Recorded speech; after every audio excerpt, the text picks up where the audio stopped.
Tonight, we are down to the top 6 finalists. Our search for Uganda's brightest agri-tech innovators takes us on a remarkable journey across the country to see how their ideas are applied to their communities, their support systems, and setups. The top 5 will take home a share of 100 million Uganda shillings at the grand finale of the Ayute Africa Challenge today. This is about empowering our youth through agriculture and technology to inspire them to cultivate careers that will create jobs, increase productivity, and change the lives of small-scale farmers across the country. Welcome to the Ayute Africa Challenge, Uganda edition.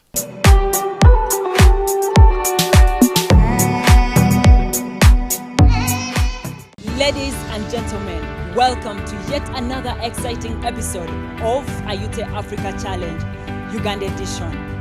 I'm Fiona Bukuru, and let me recap for you our previous episodes. We've had 20 contestants coming down to 10, and only 6 made it to the last round of the challenge. Our 6 finalists are Divine Empowerment, a solar water pump, Tomato Grafting Technology, AgriShare app, a one-stop center for all farmers' resources, electric tractor, Auto Agritech, a digitalizing farming system, and Robrand cards for traceability of beef. In tonight's episode, the judges will assess the feasibility of the innovations as presented by our 6 finalists. Each contestant has been given the opportunity to demonstrate the existence and the influence they have had on the smallholder farmers in their respective areas of operation and regions in which they are situated. This challenge would not be possible without our co-organizers, Heifer International Uganda, in partnership with MasterCard Foundation. Special thanks to Ministry of Agriculture, NARO, and to our sponsors, NTV Uganda, the official broadcasters of the challenge, Equity Bank, FAMNERA, and RSM Eastern Africa. The youths are still battling up to see who takes home 50 million Uganda shillings. The challenge is still on, and tonight we shall be revealing who the winner is of the first runner-up, second runner-up, and of course we have a consolation fee. All that coming up in the next hour, happening at the Uganda Gala at Sheraton Hotel. Yes, thank you very much. Our participants for our finalists for the Ayute Challenge. Today, the final day where we want to see who actually takes the prize. And the first one up is Manda Shadrach. Can we see what you have? And then we have a few questions from the judges. And then we'll take it from there. Electric tractors like this are some of the things that people in Apache municipality are using to improve their livelihoods as farmers. Come to think about it, the cost of fuel today cannot allow smallholder farmers to have such a huge acre of land dug in just days. In Apache here we made an agricultural hub where we do a number of operations including milling, threshing, transport, plowing, and then irrigation. So you find that we are deep into village because we understand these people cannot access such operations, and secondly, those that operate on fuel are expensive. That's why in the evening you'll find that there is a very long line here. People are moving 10 kilometers, 5 kilometers to come here because this looks cheap for them. Those days we used to go to town, but this has brought the cost of transport. Nowadays we don't waste transport. Just pick your thing, you come here, then you go back again. Actually, what I normally bring here is simsim, for simsim paste, then maize and sorghum, millet. It has helped the community so much, and people around the community here are very happy and they're very proud of it, and they like it. So you find that for us here, what we do is that we set up solar systems, that the ones that charge our batteries, we don't incur extra charges of buying fuels. So after they keep on charging battery sites, we keep replacing them. And so you find that even including Dodi machine also uses a battery. So we have charging stations. After charging our batteries, we put them into tractors, we put them into other machines, and they keep operating. So like the threshing machine can take around 15 minutes to thresh 5 sacks of maize. Then the milling machine can take around the 15 minutes to also do 100 kilograms of maize. We have Dodi machine which can take around the 5 to 6 minutes depending on the speed to mill a kilo, to do the kilo of Ginox Dodi. And we also have the transport system that depends on what are you transporting, the load and the distance. A tractor can work maximum on 6 batteries. So converting it can take around 5 to 10 million. I'm a beneficiary from this tractor. I've got it very many seeds, sunflowers and soya. I'm talking with my neighbors. I'm saying this tractor is very good. You can see mine. In the future, when we get finances, we would also wish to extend this agricultural hubs to different parts of the country. So like islands where they cannot access electricity, and also transporting fuel to that side becomes expensive. So you'll find that setting a station where solar panels charge batteries will do it more, and areas like Karamoja, where power is inaccessible to some areas. So you find that setting different hubs to different areas really impacts small-scale farmers, and also those that move around 20 kilometers to come here for milling and threshing, we can now still put a hub extended to them so that they find services accessible. Just a question for me. I see the kind of energy required to push that little tractor. Can women actually use that to till their garden? Okay, thank you so much. That tractor, the video was a bit long, that's why it was cut short. But it has what is called a potentiometer. A potentiometer is like automatic. You just set it and it moves by itself. How many acres can you till per day? Then it can till 3 acres maximum. What do you need now beyond the money? I need a market. So is the innovation that you are selling the tractor or the agriculture hub? Yes, so you find that tractor has multiple applications. You can keep on switching into plowing, milling, transporting, threshing as a single equipment. So how long does it take you to produce 1 unit of the prototype that you're putting onto the market? One tractor can take us a maximum of 1 month. And good luck. Thank you. My name is Nwagaba John Charles, Director for Divine Empowerment and Development Skills. Here where we are in Injara Saho Fort Portal City, and this is our head office.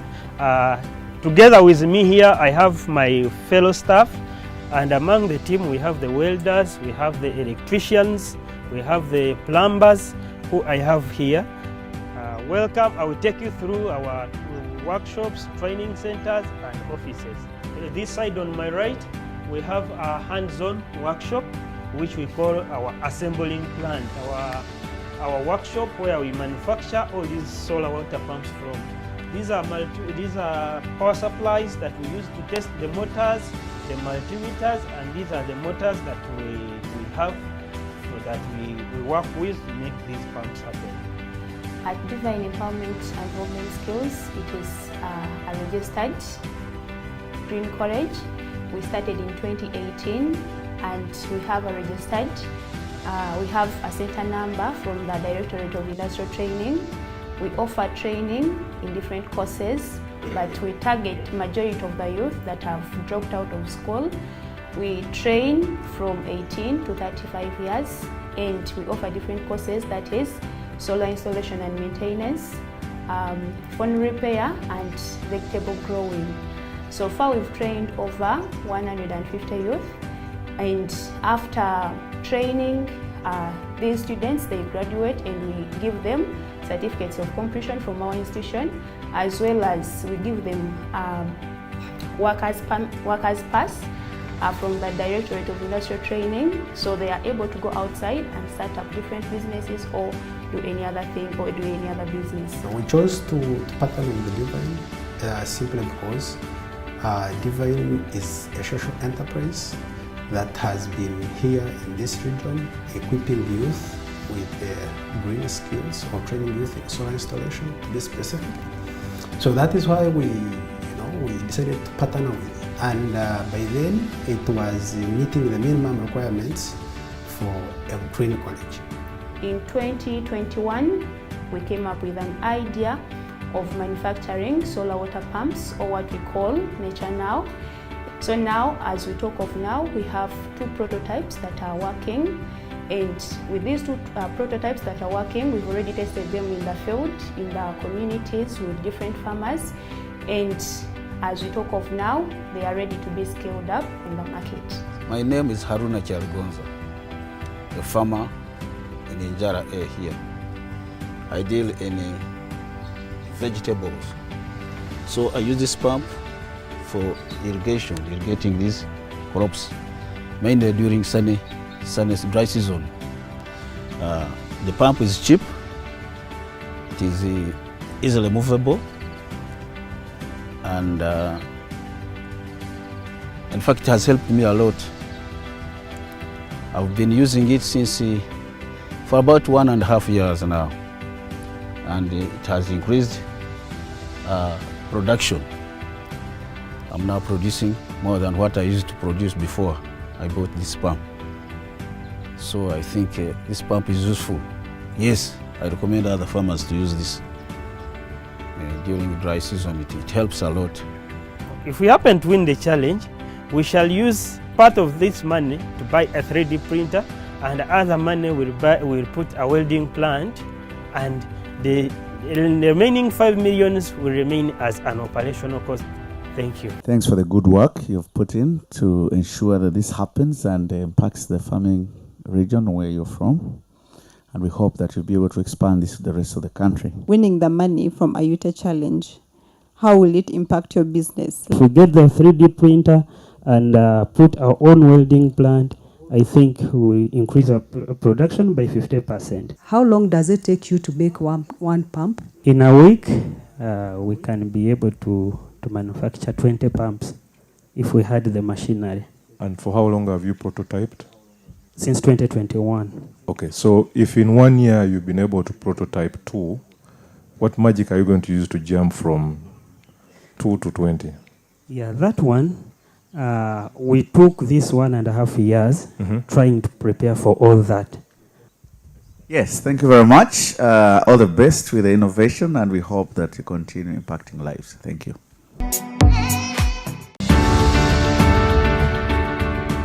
My name is Brian Biaruhanga.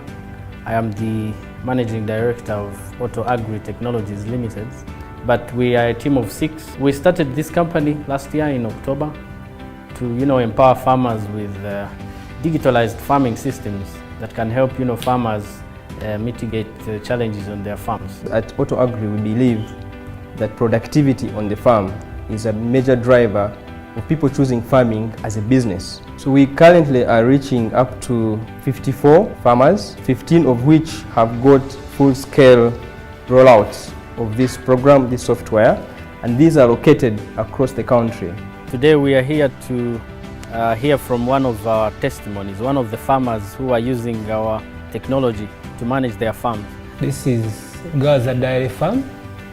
It is a private farm.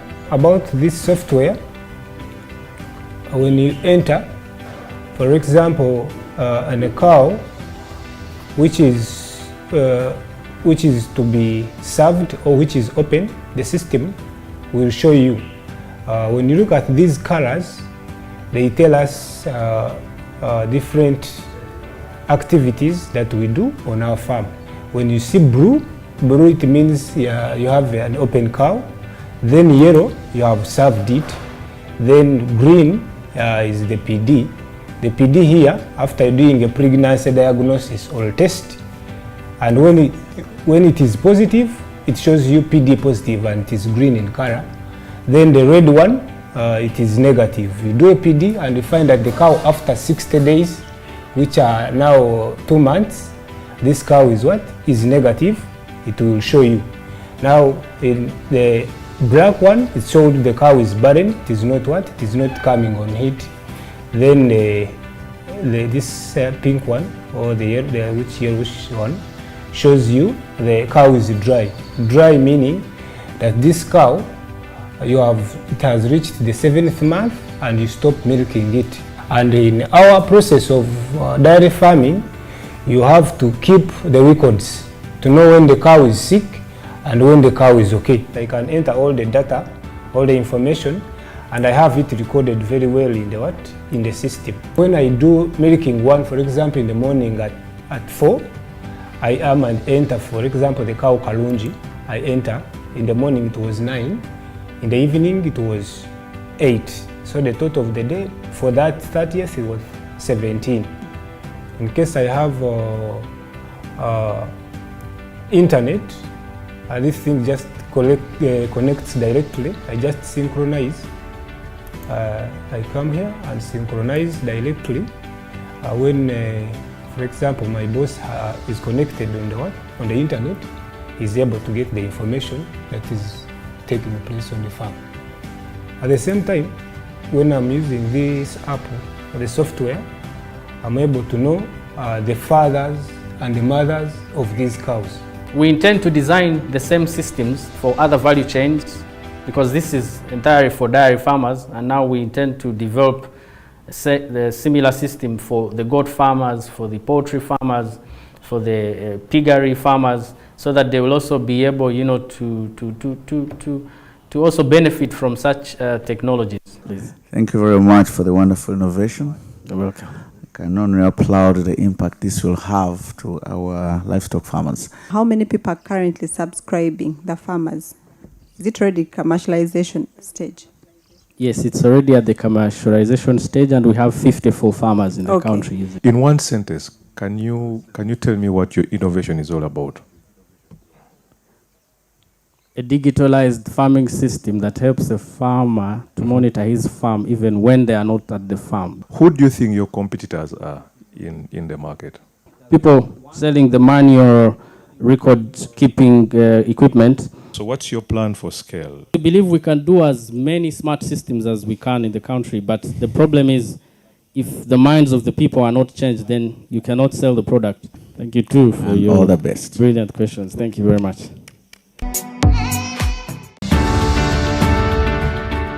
My name is Brian Atujuka. I'm the Managing Director of Robrand Holdings Limited. Robrand Holdings Limited own Robrand Cuts.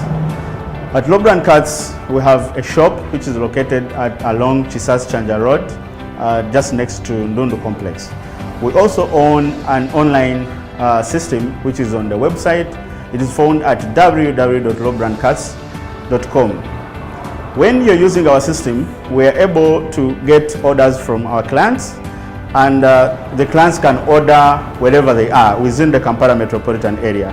And once the client orders, there is a list of different cuts and different products that we are selling on the site, which you can go and you're able to place whatever may be a cut that you want. And once that is done, you'll check out, you put in your details where you're phoned, and you put in your email address and your phone number.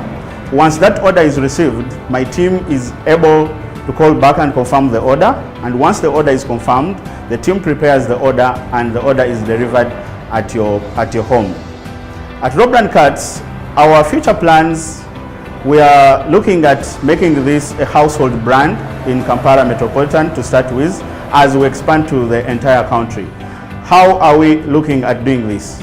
We are employing social media marketing, which is working very well. We are future plans, we are thinking of using TVs and radios to make sure that our people understand all about the brand, as well as distributing different branches around the Kampala Metropolitan.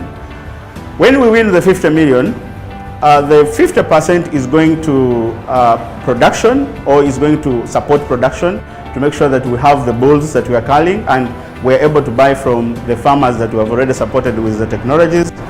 And then 30% is going to distributing the brand. So we are going to make another. We're going to make another branch, and then the 20% is going to marketing to make sure that the brand is known to Ugandans and our clients are able to see what we do and know about what we do, so that we can promote the brand. You've just bought something from Robran Cats. Yes. How much did it cost you, and why Robran Cats? It just costed me 34,000 in total. In total? Transport inclusive. One of the reasons why I chose Robran more is because, one, I know the source of their meat. The source of the meat meaning that it is, I am sure that what I'm taking is real and is of good quality. Yes, actually, it is one of the things I would recommend to the public to opt for the online market, because one, it eases time. You don't need to have to rush and move to the what. And second, there is a way it fixes you. You can still wait for the meat as you do other things. Hi, Brian. Hi. I want to understand, where is the innovation? The innovation is we are bringing the first online beef butcher, or you can call it, in Uganda. And number two, we are bringing that traceability element, whereby from our online system, you are able to tell that this beef comes from Robran Farm. It was tag number ABCD, as we saw in the last presentation. It had this number of kilos. It's this kind of breed before you even buy the beef, which is not available currently in the country. What do you need now? What I need now is to increase my brand awareness to Ugandans so that I can increase my sales. Are you open to collaborating with other digital players in the space so that you can scale quicker and faster? We are looking at Grovo and whoever that may want to come on board to promote this brand. As I said in the video, we are looking at making this brand a household name, as this is the way how the beef sector in Uganda is going to be transformed. What is your projected growth maybe in the next 1 year? We are looking at least being able to make 1.5 to 2 million every day from the sales, meaning that we shall have doubled the production potential that we have now, or the sales that we are making already. Brian, thank you very much. I hope we can all order some marbled steaks from Robran. Thank you, very sir. much. Where we are at a greenhouse of one of the participants and contestants is called Segawa Sally Michael. Now what he does here, he does a little bit of grafting of tomatoes, and after that he takes them to the field, and the farmers are in position, one, to get resilient tomatoes, and that can actually give them better yields. In today's conversation, we're going to understand how does he do it. As you can see, this is where we do the hardening from. This place, it receives enough light where plants harden. So if you go close to this side, this is where we do our grafting from. We cut the rootstock with an angle of 90 centimeters. After the cut, we press the tube, as you can see. Then cut the scion, still at an angle of 90 degrees centigrade. So we press our scion with the rootstock. Now here we have finished graft. These are the grafted seedlings of tomatoes. So we go to the healing chamber where we place them after grafting for about 4 to 5 days. So after a period of 4 to 5 days, so we'll move the grafted seedlings. We'll take them to what we call the hardening chamber. We'll move the clips we used during grafting. So by the time I'll move the clip, it means the seedling is ready to go to the field. With this innovation, the farmer reduces amount of money spent while buying seed. You can see this was the first cut, the second, third, fourth, and I'm now still enjoying the fifth. Meaning I save seeds almost 50%. What are the farmers saying? We are here in Zilowe At one of the clients, I supply grafted tomato seedlings. Welcome to the greenhouse. Here we have beef tomato. As you can see, initially we had the first round we had, it didn't work out well. So until we met Dr. Mike Sally and introduced us to the beef grafted tomato. And so far we are doing well. Like you can see, we don't do too much spraying here because the tomato itself, it can fight for itself, unlike the first stage we had when we were just starting. Initially, I had this tomato, but my first stage, things didn't work out. I was so disappointed. I was so depressed. Somehow, I got to meet Mike Sally via social media. Mike Sally introduced me to grafted tomatoes. What makes a happy farmer? It's the yield. So the more the yield, the more the income, and the farmer will always be happy. If I take you through this side, you realize how happy I am. From the tomatoes in the greenhouse to what we call the cherry tomatoes. Now, these are all a courtesy of Segawa's innovation of grafting the tomatoes to be sure of bumper harvest to the farmers, that the farmers can be happy. Not only those in the greenhouse, but even those in a free range like where we are. This, what you are seeing is called cherry tomato, the grafted one. So before we had started planting this one, we are planting the ones which are not grafted. We had a lot of challenges. Once you plant them like this, they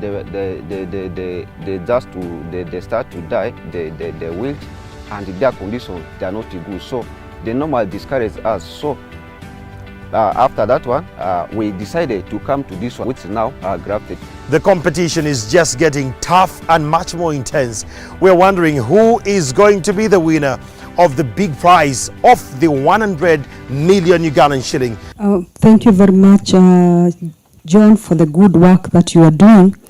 And maybe just to understand so far, roughly what is the cost of establishment of an acre?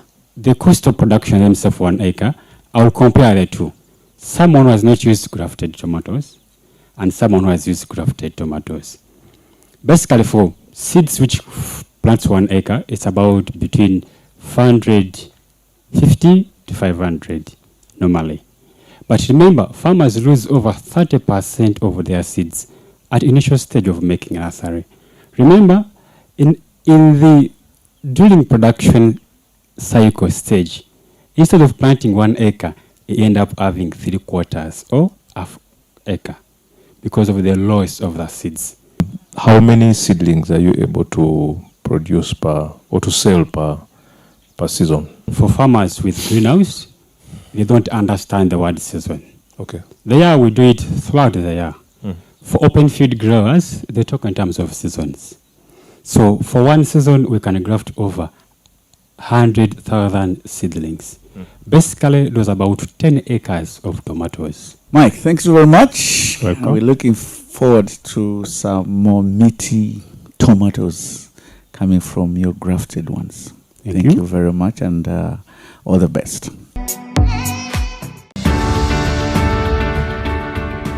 We are approximately 61 kilometers away from the Kampala city center, right in Luwero district.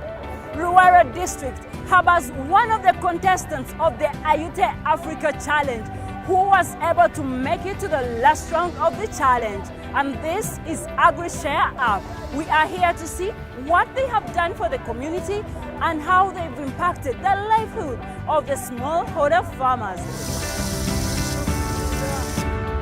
Since AgriShare Uganda is a digital innovation, we are looking at digitizing every process on AgriShare, right from listing of resources to successful transacting.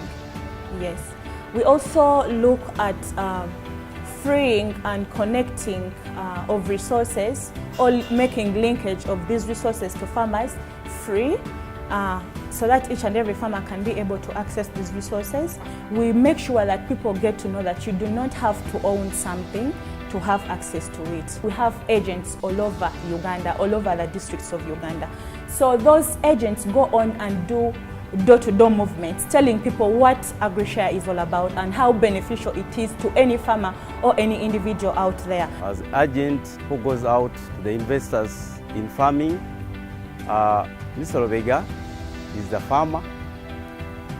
He showed him how he could download this app of AgriShare so that he can request for a service, and he was having a problem with this drought. As per now, you can see a lot of sunshine. Many things have scorched out. So he's having a tomato garden.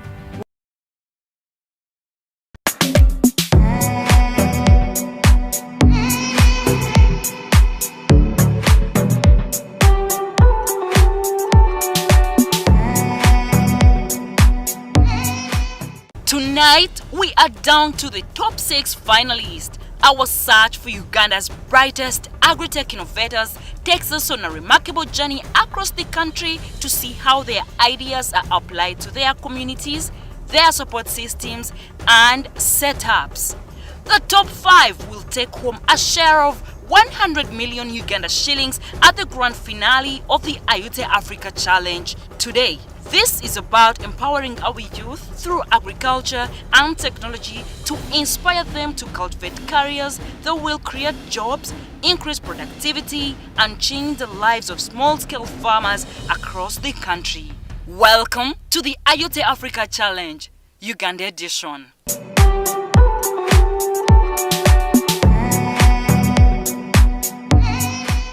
Ladies and gentlemen, welcome to yet another exciting episode of Ayute Africa Challenge, Uganda edition. I'm Fiona Bukuru, and let me recap for you our previous episodes. We've had 20 contestants coming down to 10, and only 6 made it to the last round of the challenge. Our 6 finalists are Divine Empowerment, a solar water pump, tomato grafting technology, AgriShare app, a one-stop center for all farmers' resources, electric tractor, Auto Agritech, a digitalizing farming system, and Robrand cards for traceability of beef. In tonight's episode, the judges will assess the feasibility of the innovations as presented by our 6 finalists. Each contestant has been given the opportunity to demonstrate the existence and the influence they have had on the smallholder farmers in their respective areas of operation and regions in which they are situated. This challenge would not be possible without our co-organizers, Heifer International Uganda, in partnership with MasterCard Foundation. Special thanks to Ministry of Agriculture, NARO, and to our sponsors, NTV Uganda, the official broadcasters of the challenge, Equity Bank, FAMNERA, and RSM Eastern Africa. The youths are still battling up to see who takes home 50 million Uganda shillings. The challenge is still on, and tonight we shall be revealing who the winner is of the first runner-up, second runner-up, and of course we have a consolation fee. All that coming up in the next hour, happening at the Uganda Gala at Sheraton Hotel. Yes, thank you very much. Our participants for our finalists, the Ayute Challenge. Today, the final day where we went to see who actually takes the prize. And the first one up is Manda Shadrach. Can we see what you have? And then we have a few questions from the judges. And then we'll take it from there. Electric tractors like this are some of the things that people in Apache municipality are using to improve their livelihoods as farmers. Come to think about it, the cost of fuel today cannot allow smallholder farmers to have such a huge acre of land dug in just days. In Apache here we made an agricultural hub where we did a number of operations including milling, threshing, transport, plowing, and then irrigation. So you find that we are deep into village because we understand these people cannot access such operations, and secondly, those that operate on fuel are expensive. That's why in the evening you'll find that there is a very long line here. People are moving 10 kilometers, 5 kilometers to come here because this looks cheap for them. Those days we used to go to town, but this has brought the cost of transport. Nowadays we don't waste transport. Just pick your thing, you come here, then you go back again. Actually, what I normally bring here is simsim, for simsim paste, then maize and sorghum, millet. It has helped the community so much. And people around the community here are very happy and they're very proud of it. And they like it. So you find that for us here, what we do is that we set up solar systems, that the ones that charge our batteries. We don't incur extra charges of buying fuels. So after they keep on charging batteries, as we keep replacing them. And so you find that even including the Dodim machine also uses a battery. So we have charging stations. After charging our batteries, we put them into tractors, we put them into other machines, and they keep operating. So like the threshing machine can take around 15 minutes to thresh 5 sacks of maize. And the milling machine can take around the 15 minutes to also do 100 kilograms of maize. We have a Dodim machine which can take around the 5 to 6 minutes depending on the speed to mill a kilo, to do the kilo of G-nuts Dodi. And we also have the transport system that depends on what are you transporting, the load and the distance. A tractor can work maximum on 6 batteries. So converting it can take around 5 to 10 million. I'm a beneficiary from this tractor. I've got it very many seeds, sunflowers and soya. I'm talking with my neighbors. I'm saying this tractor is very good.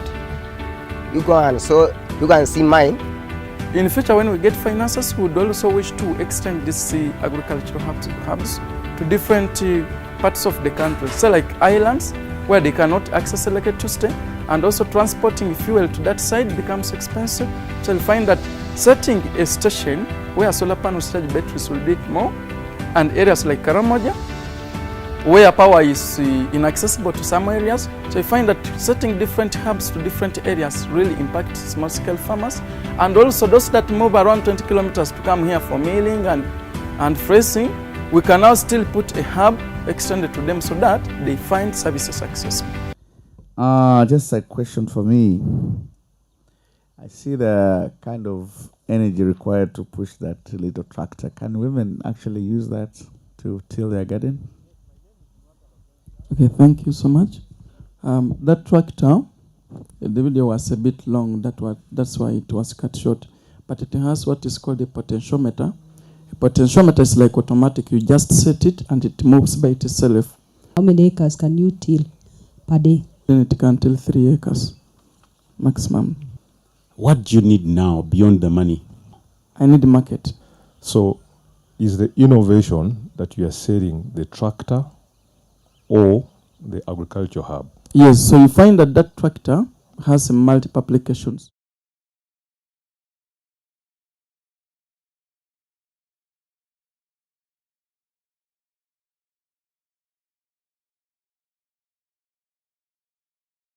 Kenyans who can understand this kind of experience, where we are headed today, I want to welcome you to this great occasion. My name is Andrew Chamagero, Ndimuntuwa 1C, and I believe so much in innovation. We are here today to celebrate innovators that have begun to, innovate towards where the generation is going, given that the entire globe is relying so much on technology, such as artificial intelligence, remote sensing, geographic information softwares, virtual realities, drone technologies, and so much more. And this is the Ayute Africa Challenge, the Uganda edition. Let's give that a round of applause, ladies and gentlemen. So we have been with innovators from across the country. We had 1,500 entries at the start. They kept dropping.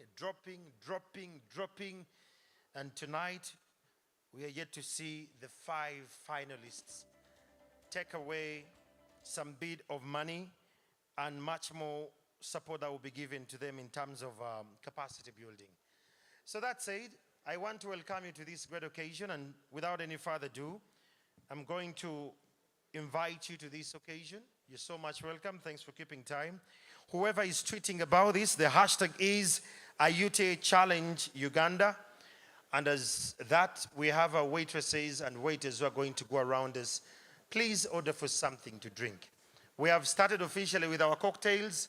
I want to assure you, drink whatever cocktail you want, because we have few cars on the roads. It is only the rich ones who are driving. Sindio? Fuel is at 6,000, 7,000, correct? Fuel is at 7,000, but we still had other people among us, and police came and helped us. They don't pay taxes and the fine. So the road is clear. Whatever cocktail you want to get, kindly order for it and have it taken, because we're celebrating tonight as we get to see who takes the grand final prize. It's going to be a very emotional night. That's why I told you, you need to tap your neighbor and you say, it's good to see you, and it's going to be a unique night. Thanks you so much for coming, and let's keep this conversation going. Those who are tweeting on your phones, you better be tweeting about Ayute, but I would suggest, can we get off our phones and we talk with the people who are next to us? Sindio, we are Africans, but you're on your phone. By the time we find the winner, you won't take a picture. So, we are blacks, and this is what brings us together. To the comrades from Kenya, karibu sana, and thank you so much for going to vote. But for tonight, let's have a lot more fun. Let's celebrate. Juice is going through, cocktails are going through. Have a friend on the table where you're seated, and later we shall start officially with the national anthems with our chief guest here. Thank you so much, and welcome.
have watched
Kulaga. Honorable Minister, you're so much welcome. This is our chief guest, ladies and gentlemen. Round of applause as he comes in. The minister, with all the busy schedule, to find time and sit with us and relate with us, it means quite a lot. You're so much welcome, sir.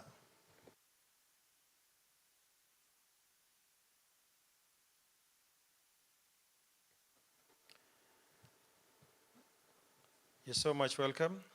Honorable.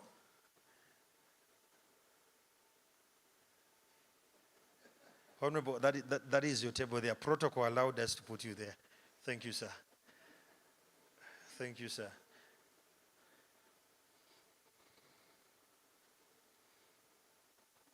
Okay, now that the minister is here, I request that let's have the national anthem sounded and the East African anthem sounded.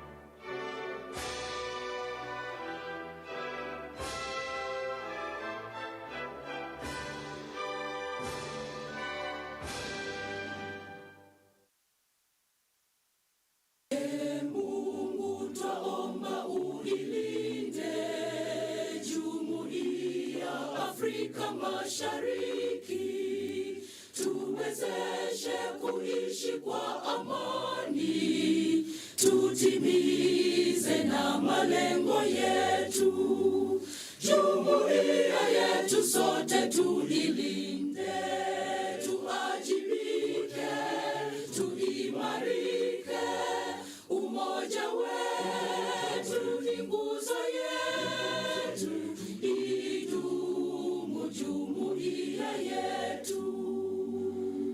Thank you so much. We can take our seats, ladies and gentlemen. This occasion is officially running, and I want to welcome you, all of you who have joined us from the different walks of life. This is the Ayute Africa Challenge, the Ugandan edition. My name is Andrew Chamagero, and I work with the Nation Media Group, in particular NTV Uganda, and part of our job is to turn on your world. Today, we're here to experience and to witness who takes the grand prize of the innovation in agriculture. Honorable Minister, just to bring you to speed, this challenge had over 1,500 entries, and we kept on reducing them as per the mechanics and the tools we had. And tonight we are having the 5 best innovators in agriculture who are going to win grand prizes. And that said, I can't start officially without thanking our hosts tonight. Ladies and gentlemen, let's clap for Heifer International. Heifer International was at the core of this to make sure that we become much more innovative. As a country that subscribed to the SDGs of 2030 and in our National Development Plan, Honorable Minister, it is pertinent that agriculture is at the core. And in this budget of this year, your ministry got the lion's share from what we saw. That means that innovation in tandem with that kind of commitment from the political wing is very pertinent, and Heifer came through to make sure that this happens. In the same way, let's clap for MasterCard Foundation. MasterCard Foundation, with their agenda with the youth, has never been relentless in times like this. We want to thank you so much, MasterCard Foundation, not only for this particular project, but other subsequent projects we have seen in the media and beyond, where you've come out so strongly. And one of our key partners, we had Equity Bank. We want to thank Equity Bank. Let's clap for them. This needs a lot of partners who are persistent. Equity Bank has been with us from day one. And again, we have Famnera, Uganda. Let's clap for Famnera, and I'll tell you why. Honorable Minister, we have a challenge of the market. Every now and again, when people are talking about markets, with Famnera, they get the farmers, they give them capacity building, they train them on how to harvest, and they give them the market. So that's a critical partner there. Let's clap for Famnera. Not forgetting our key other partner, that is RSM. So, you know, awarding in Uganda, especially for competition, had issues of trust. And we didn't want to be like the Kenyan friends of ours who had 100.05%. We had to get a very verified entity, that is RSM, Eastern Africa, to be our critical eye. All the results in this particular competition, they were audited, they were clarified and certified by that particular entity. Let's clap for RSM Eastern Africa. And to those that are going to be watching from home, a couple of you have been following and voting online. I want to thank you. But well, your vote today will only be counted by what the innovators did. Without any further ado, allow me to welcome our host tonight, and that is from Heifer International. Let me welcome Mr. Matovu William to come and officially open up this occasion. Round of applause for Mr. Matovu.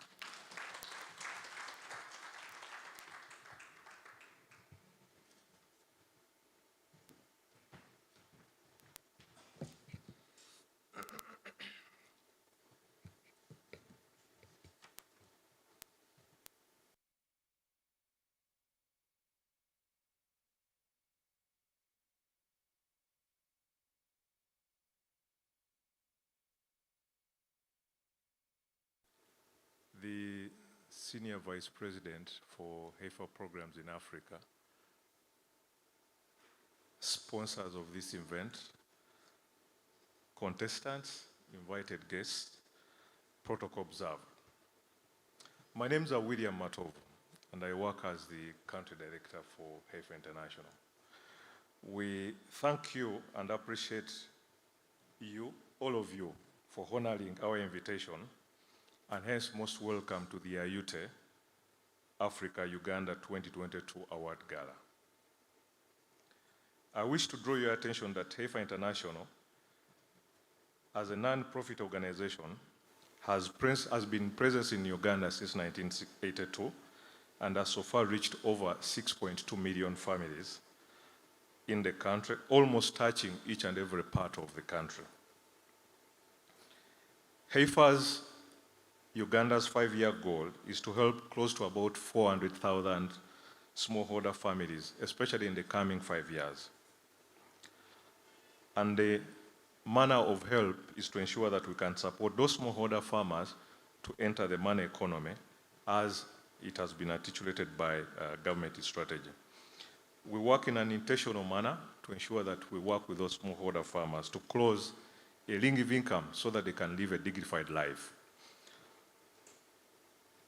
HEFA strategy has prioritized specific value chains which are of interest to especially Ministry of Agriculture, Animal Industry and Fisheries.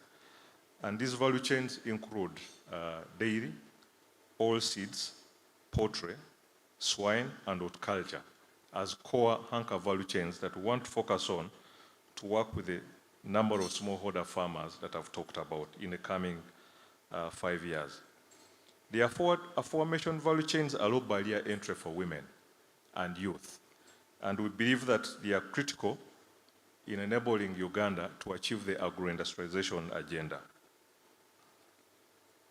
At TAIFA, we believe in programs that demonstrates scale, impact, and permanence, and partnerships. We note that in spite of Uganda's regional and global comparative advantage in agriculture, the country continues to import food and processed agricultural products. For instance, consumption of vegetable oils in Uganda is around 330,000 metric tons per annum, while local production is covered by about 28% of the country's requirements. In 2019, Uganda spent close to about $255 million to import edible oil. Hence, we need to grow our food system as a country. Much of the export earning from agriculture is from export of unprocessed raw materials. Given that nearly 3/4 of our population are employed in agriculture, there is room to increase export earnings, and the net benefit to the country will be significant. Rapid urbanization, aging farmer population, and the drudgery of farm work have depleted rural labor supply and left viable farmlands idle. Besides, nowadays, climate change has also further complicated the situation. We believe that there is need to adapt technology in our farming systems in a way that enables us to ensure that we can transform the agricultural landscape for the country. In addition, there's need to attract young people in the agribusiness space. One, because of the aging farmer, as I've noted, but also number two, to address the bulging young population for our country. We need to create jobs for these young people. In view of the above mentioned, in 2021, HEFA International launched the Ayute competition on the African continent. And Ayute basically is an acronym for agriculture, youth, and technology, because of the belief that we have that what then is required to be able to transform the continent's agriculture is to pull young people in that space, is to ensure that we can really introduce technology, and technology that is appropriate, that can be able to solve and address the challenges that our smallholder farmers are facing onto the continent.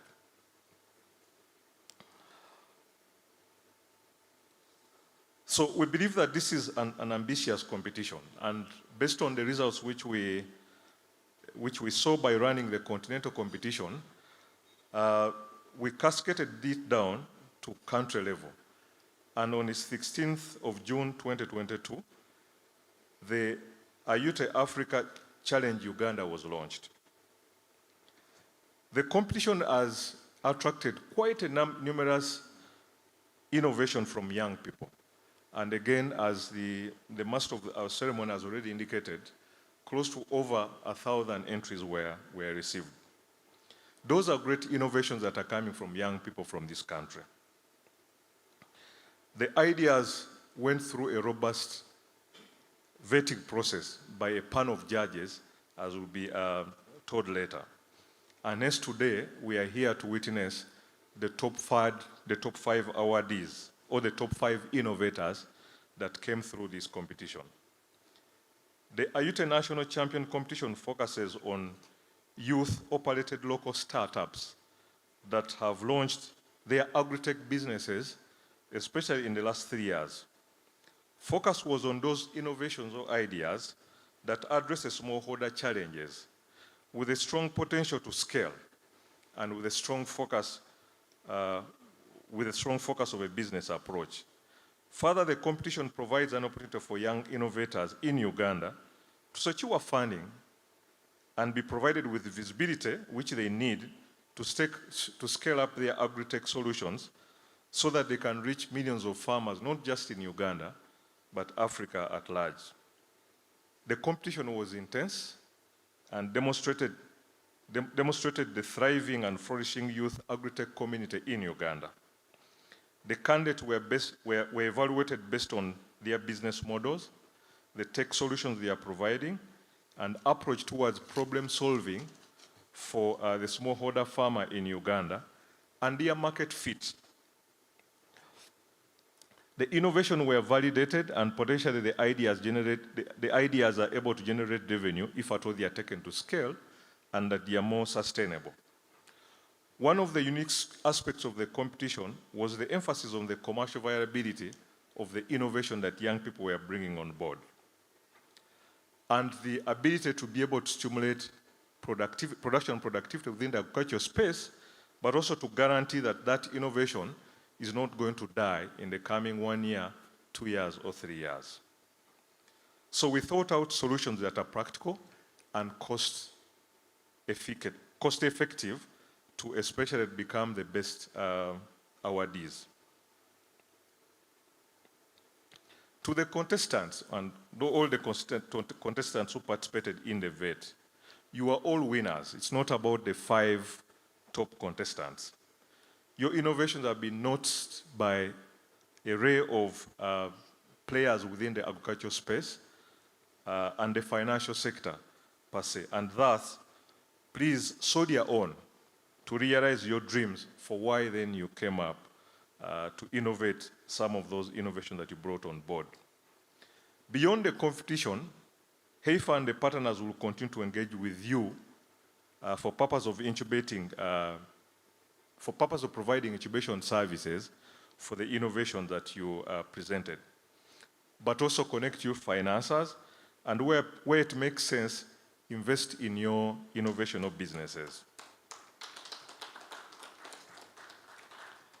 To the winners, I'm sure the journey has been tough, but the hard work is just beginning. Use this platform that has been given to you through this competition to scale your innovation. Go out and inspire fellow young Ugandans and Africans, because that's what the country needs, and that's what the continent needs. We need you to change the agribusiness landscape for our continent. And so we regard you as a very special human being in the journey that you've decided to walk.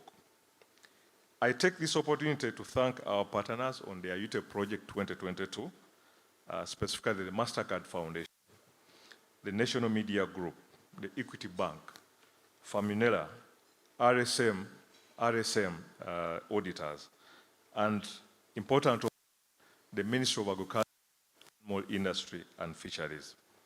Your support has been tremendous to make this challenge a success, and we look forward to engage in edition 2 in 2023. Special thanks also go to judges for their time, professionalism, hard work, and for judging contestants. And I'm sure beyond this competition, your doors will remain open to provide guidance to these young entrepreneurs so that they can continue to thrive and subsequently also motivate more other young people. Thank you very much for listening to me, and God bless you. For God and my family. Thank you, Mr. Matovu.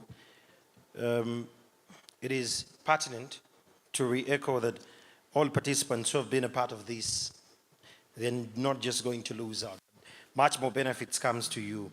I want to appreciate in a special way other people who are in the room and they're tweeting about this. Kara, the legendary, I see you. I see Mathia, Nabawanda, yeah, we're now on digital, yeah. We have the slave farmer. The slave farmer, I see you. These are youths who understand exactly the conversation we're having. I see Fiona Bukulu and a couple of others. Among the top 6 we have tonight, ladies and gentlemen, just so you know that we have Brian Biaruhanga, 27 years of age, and Aina Turije, 26 years of age. Let's clap for them. Now, these two have an idea that is about digitizing the farming systems that help the farmers monitor their herds, the cows. That is one. We have another team, Caroline Naruwama, 25 years of age, and Chosi Mebo, 24 years of age. Let's clap for them. They're part of the innovators too. And to them, they have an application which is called the AgriShare.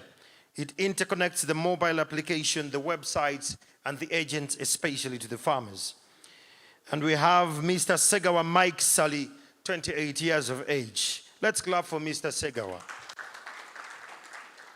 This one has an idea of grafting tomato with technology. How he does it, you'll be shocked. We have Brian Natuijuka, 29 years of age. Let's clap for Brian. Brian's idea is about the silage production and the e-commerce for beef. His entire ecosystem is remarkable. And then we have Mande Sadrak, 28 years of age. This one has an electric tractor. Clap for him, guys. Let's him show the love. These are innovators. Well done, Mande. And we're yet to see who takes it. And finally, we have John Charles Nwagaba, 34 years of age. He has a solar water pump that can pump to an estimation of 2 football pitches. This one is from Tororo. So ladies and gentlemen, without any further ado, I really love to work with a crowd that is calm and settled, and I want to invite you to our dinner. We are farmers, and farmers have their dinners in time, correct? So we are going to have our dinner for now. We're just going to go out, and these are our ushers here. They are going to usher us out, the ones you see wearing blue with a touch of green. Those are our ushers. They will take us out. Please go get your meal, come back and sit, and let's enjoy the evening together. Before and as you wait to join the line or the queue for food, please interact with the people on your tables. Get off phones. We are farmers. Today, let us behave like one. Let's talk to one another. These ideas we share, you never know what becomes of them. Correct? So let's go for dinner, and later we shall proceed with the program. Thank you.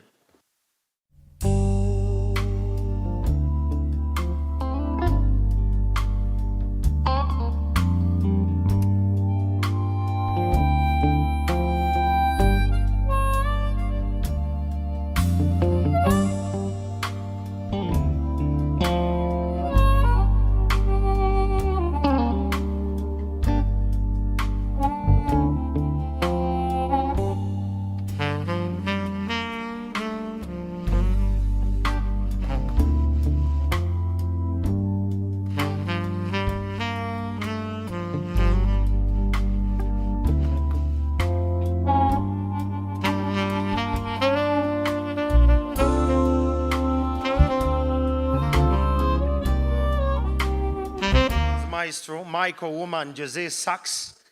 These ones are experts in what they call the soothing music. They're going to entertain us as we have our dinner. Special recognition to all the dignitaries with us. I see our MD, Mr. Omolo Johnson, our MD of NTV. Please wave to the people. This is our boss. That is our boss. And we have a Mr. Antale Timothy. That is our head of legal.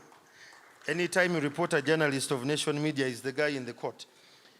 And we have other dignitaries who are here. Please let me know if you're here. I've seen a couple of them from Equity Bank and Heifer International and MasterCard. Michael Owuma and Jose Sachs. They're going to entertain us as we're having our dinner. So as they get on board, kindly, I request us, let's go out and we start to have our dinner because of time. In the interest of time, kindly, let's go have dinner.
Michael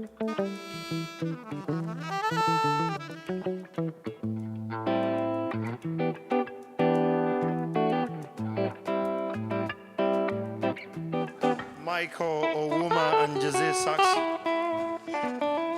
We can have the just hang in there. We're going to have that more. Ladies and gentlemen, those who can, you can clap for Michael Owuma and Jose Sachs. And that said, I'm sure we're all having dinner in a great occasion. I want to start off our program to run. In the interest of time, allow me to invite some of our key sponsors. And at this juncture, I'm going to welcome the NMG, that is Nation Media Group, our company secretary, Mr. Timothy Ntale, to come and address us.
Now 700 fish. What I've seen in agriculture is that the market for produce is there. All you need is you to make a difference. Everywhere you go, people do just about the same things, but we thought if we could just put some spunk into agriculture. Farming comes in many packages. It takes courage, determination, focus, and above all, the zeal. I have a passion for animals. Stop feeling pity for yourself. Don't blame it on anyone. Stand up and do something. Farming is fun.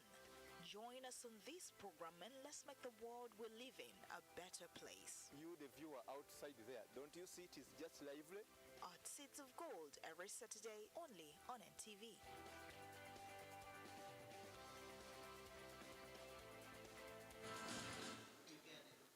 Thank you. Good evening, ladies and gentlemen. Our chief guest, Honorable Fred Wino Chakulaga, Mr. William Matovu, the Country Director of HEIFA, and our other sponsors and partners, Equity Bank, Famonera, ladies and gentlemen, all protocol observed. My name is Timothy Ntale. I'm the Company Secretary of Nation Media Group. I'm representing our MD, Mr. Tony Glencross. I'm here with Mr. Johnson Omolo, our head of TV, and I saw Miss Elizabeth Namaganda, our head of marketing. We bring you greetings from Nation Media Group. And mine is really to thank our partners, that is HEIFA, Equity Bank, MasterCard, RSM, with whom we've worked on this project. They've demonstrated a great deal of excellency and creativity. If you go to the Ayute website, it says it's Africa's most ambitious agriculture competition, and I'm sure you'll attest to that because of what we are saying. This is the first time the challenge is coming to Uganda, and as Nation Media Group, it's right into one of our strategic objectives of championing impact journalism. You heard Mr. Matovu say earlier that we had over 1,000 participants, applicants, and if you've seen some of the innovations that the participants have come up with, these are things that we never imagined. Some of the things we never imagined we would see. We have quite a number of agricultural products as Nation Media Group. You've just seen Seeds of Gold. Seeds of Gold is a magazine, a farming magazine in Daily Monitor. It comes out every Saturday, and then it transitions onto NTV on Saturdays at 7 p.m. In conjunction with NARO, National Agricultural research organization. We also run the farm clinics across the country. They are tagged Seeds of Gold Farm Clinics, and they focus on building capacity for farmers around the country in a wide range of enterprises in different regions of the country. The last one, we just come back from Kabale. We had one in early this month. And like I said earlier, mine is really to thank you all, to thank the partners, to thank the participants, and to congratulate those that are going to be awarded tonight. Like Mr. Matovu said earlier today, we are all winners. All the participants are winners.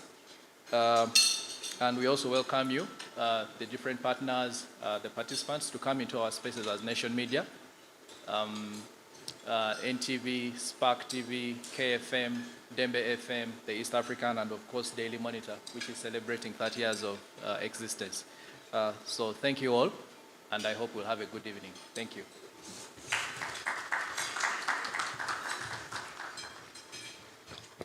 Thank you so much, Mr. Timothy Ntali. That said, I want to request the team on the other side of production. Let's watch a video about Famnera, Uganda. And as you're watching it, I want to welcome Mr. Julius Nyaika to come up here, that he is going to explain a couple of things about Famnera as it plays.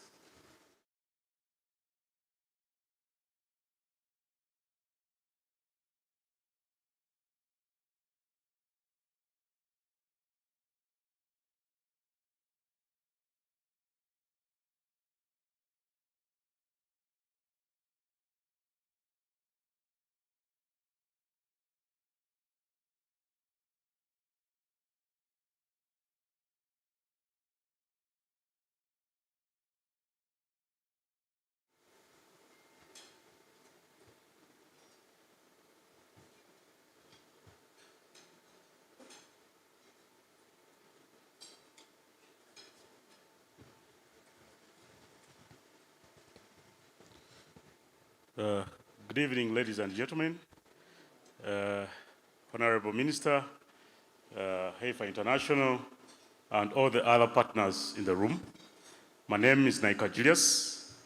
I'm the CEO of Famnera, and also now the country director, Famnera Uganda. So our background as Famnera, probably what we do is, as Famnera, we are an agriculture technology company that's applying blockchain to enable food exporters, ensure digital traceability, access farm inputs that are genuine and certified, and also boost export market linkages, while creating more job employment opportunities for smaller farmers in Uganda. I'll probably leave. Probably the MC can guide me. Should I be able to first wait for the video to play? Okay, so let me continue. So since 2016, where we started our journey, we've been able to serve over, reach over 500,000 farmers, and directly served as customers up to a tune of 25,000 plus, and also been able to create over 5,000 direct jobs across the entire value chain, and also serve over 100 agribusinesses in the different value chains.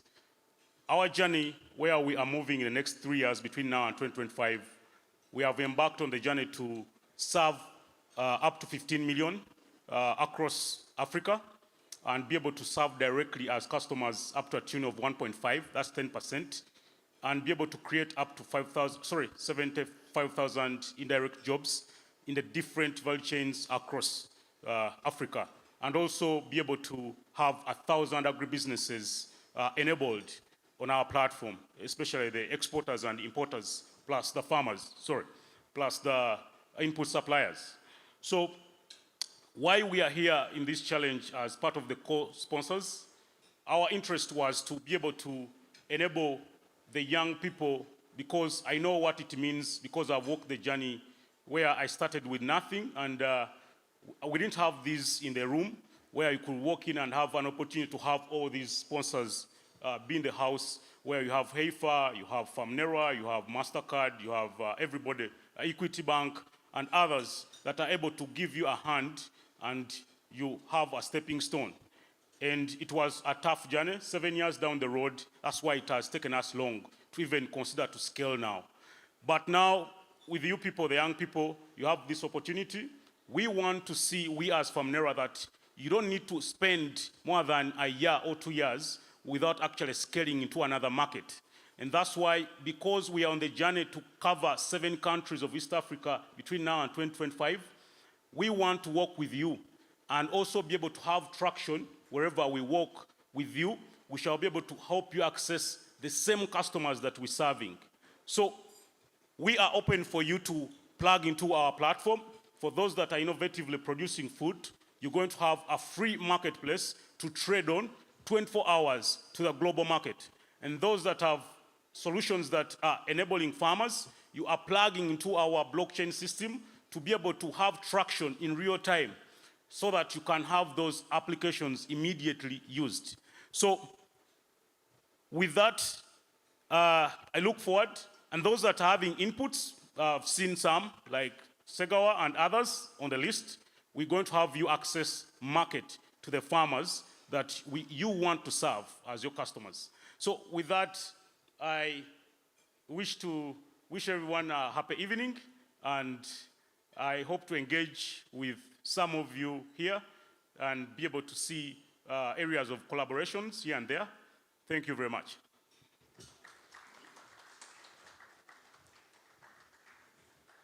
Thank you so much. That is Julius Nika. In our midst, we have Honorable Sechitoloko Victoria. Good to see you, Honorable. Again, let's round of applause to Honorable. You know, when you have former ministers, former great brains in the agriculture sector, you can't just go unnoticed. Good to have you, Mama. And amongst us, we have other people who are looking at, well, real opportunities. Nyike has alluded to something called real-time analytics. He has equally talked about access to market. And Honorable Minister, someone having a 1.5 million kind of traction when it gets to the markets, that is someone we should take very serious when it gets to linkages, direct and indirect. And he has 75K e-direct jobs from Famnera. Now, these are the strategies we need as a country to make sure that the youth actually get into this. Honorable and the other technocrats in the room, this Ayute challenge is one of the entry points of the youth into the agriculture sector. Back in the day, someone to be in agriculture from the ministry and the other entities in agriculture, it was an old woman with a very dirty scarf on the head and a hoe. You saw those pictures?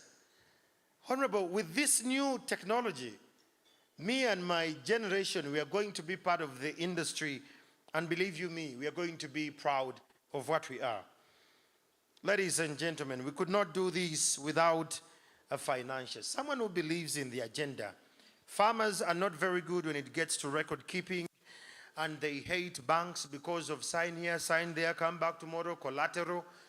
These things disturb us, the farmers. But a bank that chose to take a chance with us, without a ticket, rather without a passport, they said we can fly with you.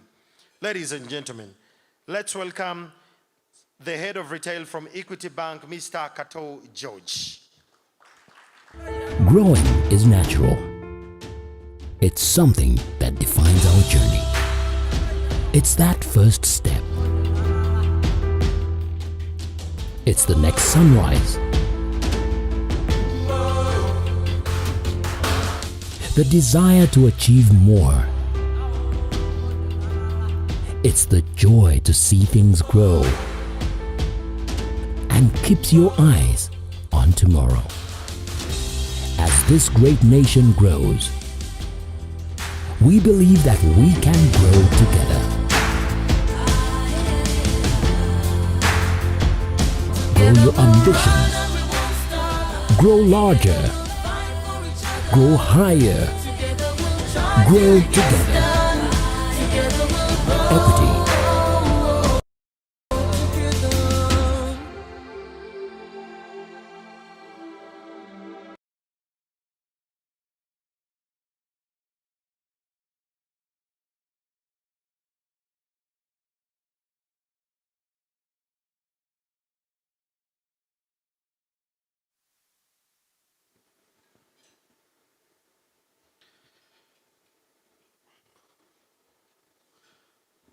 Our guest of honor, Honorable Minister, our fellow partners, ladies and gentlemen, I'm called George, again Kato. I'm the head of business in Equity Bank. I'm here to represent my managing director, Mr. Samuel Chirubi, who has not been able to make it due to some engagement. On behalf of Equity Fraternity, I would like to congratulate the finalists this evening for coming this far. Please congratulate yourselves. You are the winners. Ayute Africa Challenge Initiative falls directly under Equity Bank Food and Agriculture Pillar and Enterprise Development. Under the Food and Agriculture Pillar, the bank addresses the concerns related to Uganda agriculture sector in line with production, processing and marketing. The pillar executes its operation through 4 major key areas, mainly value chain financing, partnership, capacity building, and technology transfer. I was very, very happy to hear a young man who's doing electric tractor. Yes. Through our enterprise development, financial inclusion and innovations, Equity Bank seeks to support and create jobs for vulnerable and unserved households by supporting smallholder farmers through developing the agriculture sector. Equity Group, where Uganda falls, is a unique entity that understands the needs of a farmer, having been founded on the principle of banking and unbanked. Equity Bank Uganda, part of the Equity Group among its subsidiaries, we are so much proud that across Africa, we are supporting over 2.5 million farmers. Equity Bank supports the young, and we've done this job not alone. We partnered with MasterCard Foundation, where to date, in the last 2 years, we've been able to support 7,500 youth who have been able to access finance from the bank to a tune of over 20 billion. Ladies and gentlemen, Honorable Minister, as farmers, business people are still struggling to come out from the effects of COVID-19. Equity Group has rolled out a plan of Africa Recovery Resilience Plan. This plan is of a total of 22.83 trillion. This fund has been put aside. It's a revolving fund that will target agriculture, manufacturing, trade, investment, service industry, mining, oil and gas, energy, hospitality, health, logistics, infrastructure, and transport. This is a revolving fund that will last for the next 5 years. This evening, as Equity Bank, I'm here to confirm our commitment in supporting the youth, in supporting the farmers to ensure that they're able to grow, they're able to improve on the way they do their things. Ladies and gentlemen, as the bank, we commit to work with partners, with all the partners in this room, to provide tailor-made services for the agriculture sector. That helps the farmer and helps everyone to improve and work and do what he needs. Ladies and gentlemen, allow me to thank the organizers of this to bring this far. And I want to say all the people that participated, all the youth are the winners. Ladies and gentlemen, thank you and thank you so much.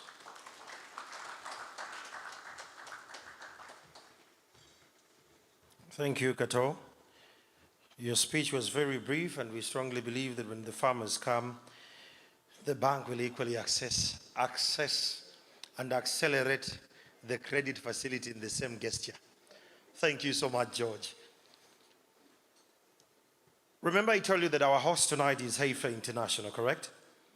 And allow me to welcome Miss Retina Nabisubi, the International Uganda's Partners on Ayute, the Digital Economy Lead and the MasterCard Foundation to come and address us. Let us give him a round of applause as she comes. This is MasterCard Foundation.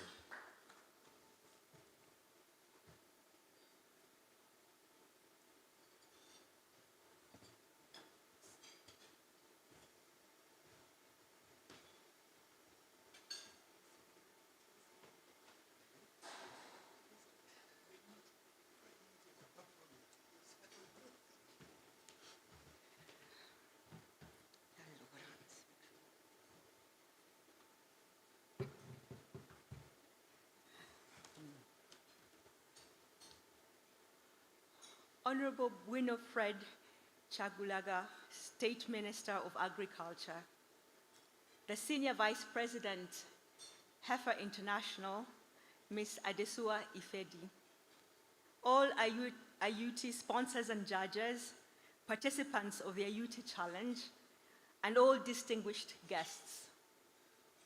Good evening, ladies and gentlemen. My name is Nabisibi Renita. I bring you greetings from the MasterCard Foundation.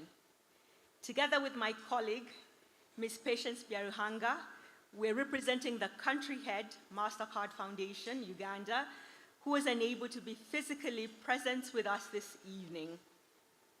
We are grateful for being part of this grand finale of the inaugural Ayute Africa Challenge in Uganda, and thank Heifer Project International for organizing and hosting this event.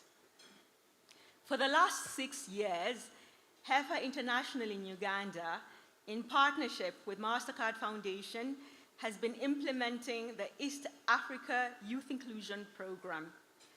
The goal is to improve the livelihoods of 25,000 youth in Uganda and Tanzania by increasing their income through youth employment and enterprise development within the agricultural value chains. We are grateful and pleased to say that by June 2022, the East Africa Youth Inclusion Program had created over 30,000 businesses for young people, 18,000 of those in Uganda and over 12,000 in Tanzania. The program is contributing to our Young Africa Works strategy of enabling 30 million young people in Africa by 2030, especially young women, to secure dignified and fulfilling work. So of that 30 million by 2030, 4.8 million are going to come from Uganda.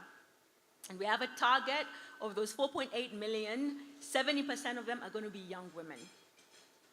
The Ayute Challenge is building on our current work with Heifer International to support promising young agri-tech, specifically using technology to reimagine farming, build solutions for enterprise growth and resilience. The challenge is also providing a great opportunity for increasing the involvement of youth in agriculture, offering young innovators a chance to secure the funding and visibility to scale their ideas and ambitions. As part of our approach, we leverage technology to drive growth and enable entrepreneurs and small businesses to expand through access to financial services. Therefore, the Ayute Challenge is an important platform for driving enterprise growth and job creation for young people in Africa. As MasterCard Foundation, we are pleased to be part of this initiative and pledge our continued support and commitment to supporting young people to access dignified and fulfilling work. Thank you very much.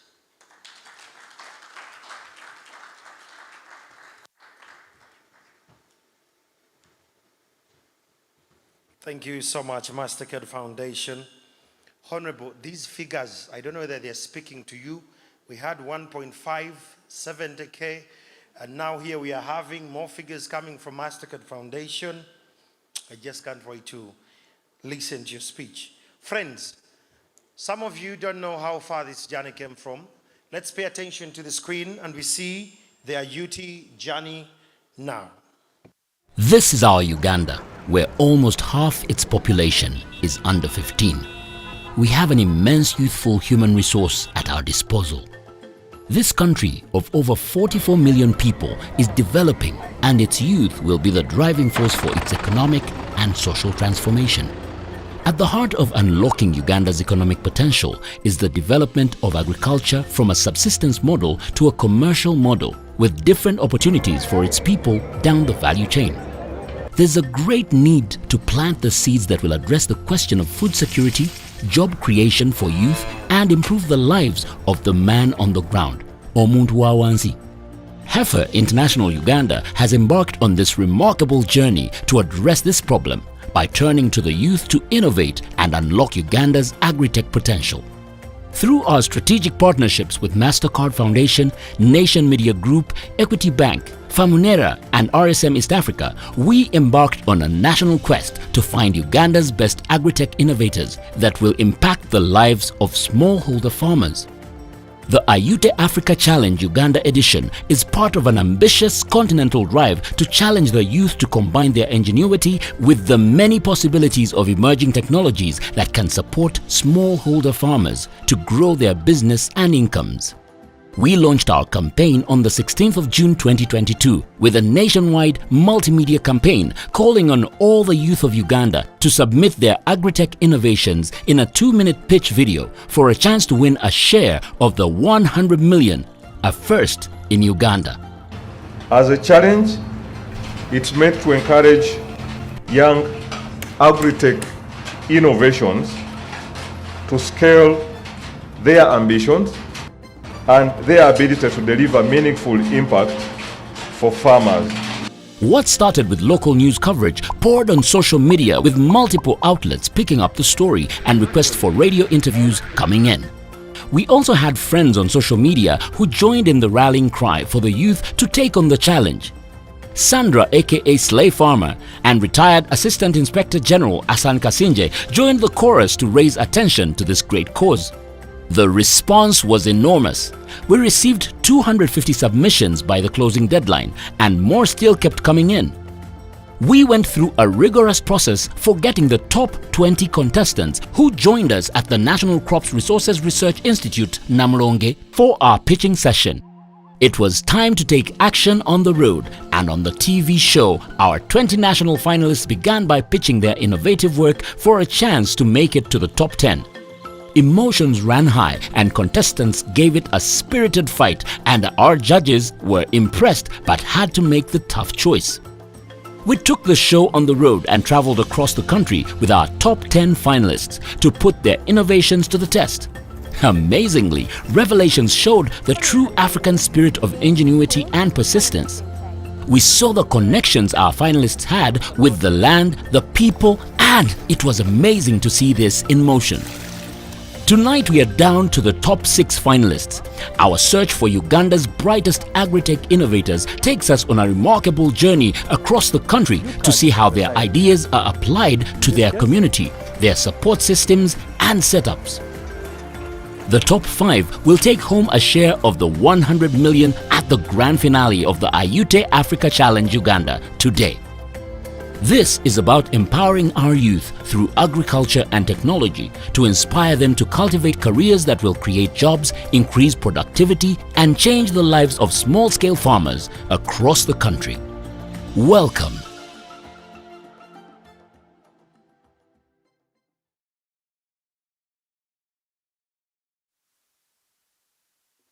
So that's how hard the journey was. It was emotional indeed. Seeing a couple of them drop off. But at the end of the day, you have to find a winner. Ladies and gentlemen, without any further ado, allow me to welcome the Senior Vice President, Heifer Programs in Africa, Miss Adesua Ifedi, to come and address us.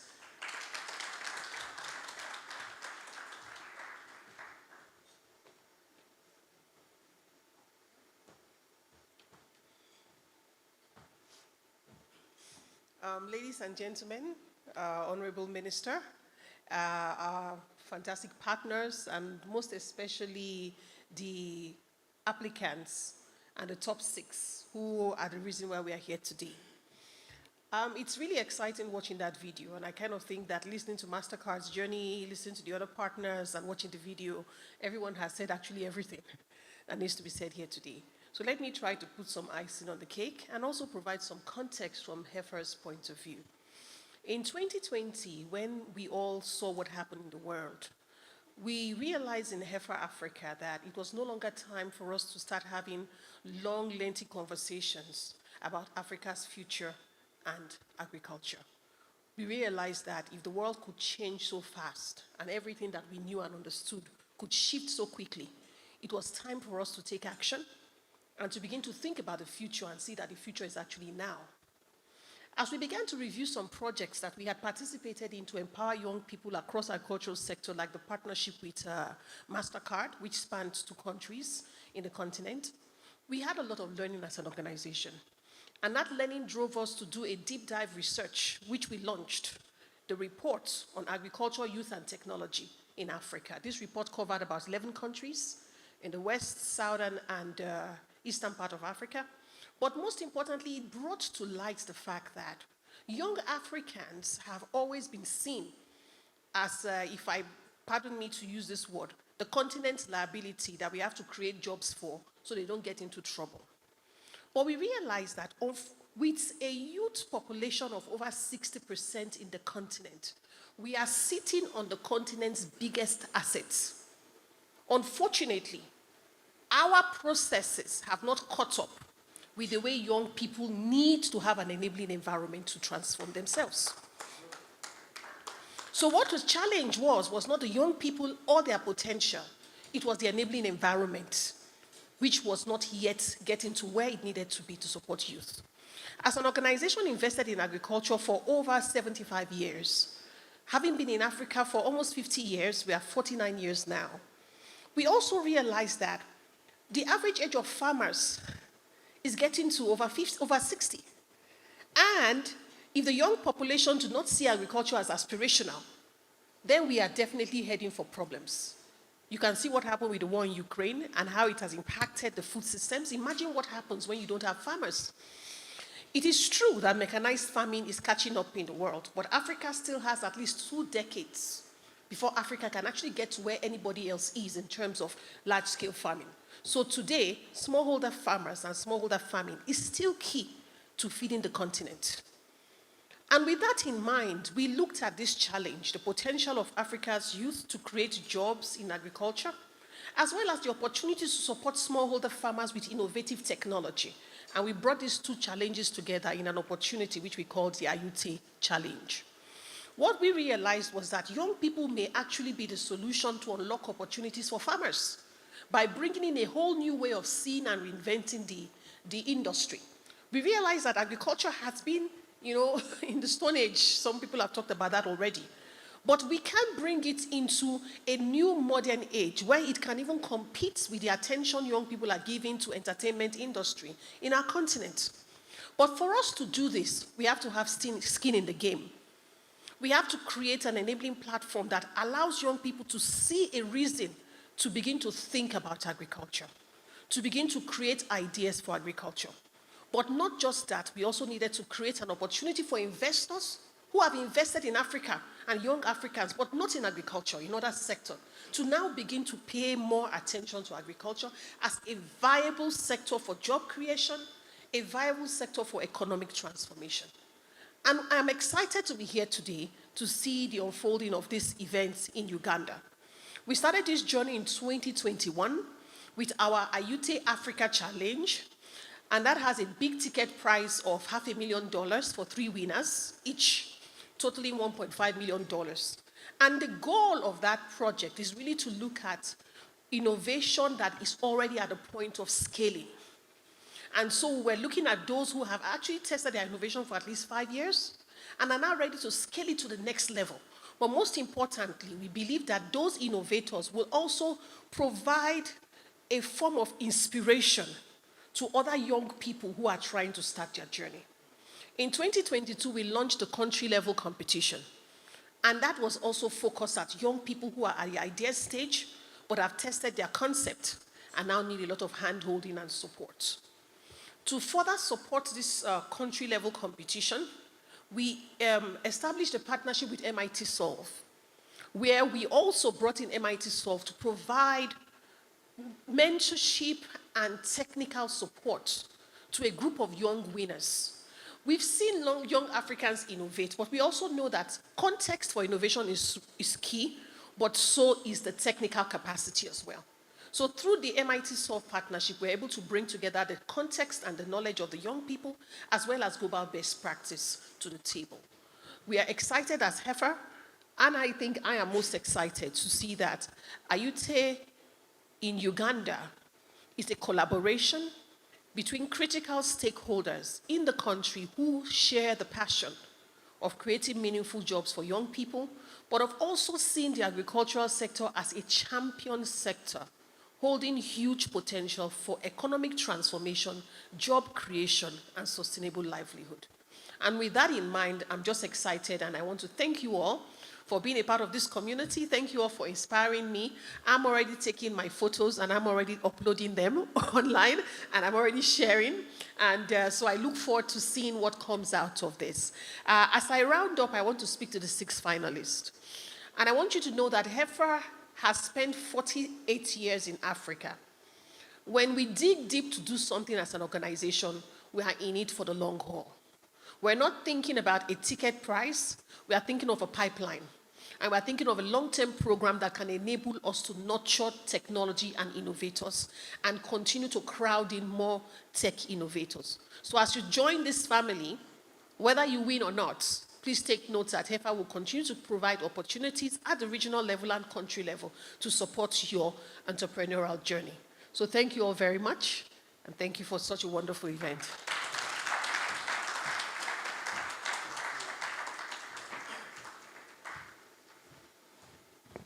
Ladies and gentlemen, it's coming to 9.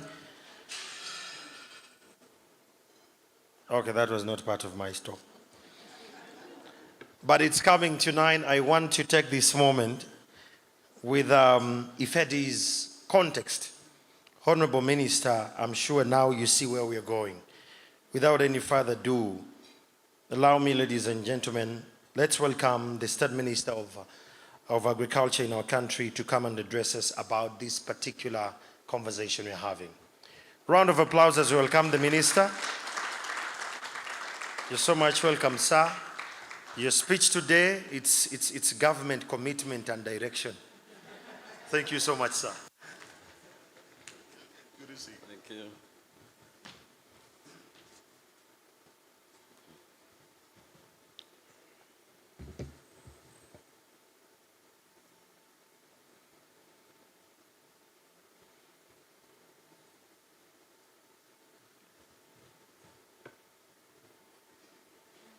Haifa International Senior Vice President for Africa, Ms.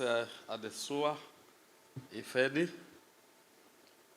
the Country Director, Haifa International, Uganda, my auntie, my jaja, the former Minister of Agriculture, Animal Industry and Fisheries, distinguished guests, ladies and gentlemen, I greet you all. First of all, I would like to introduce myself. I'm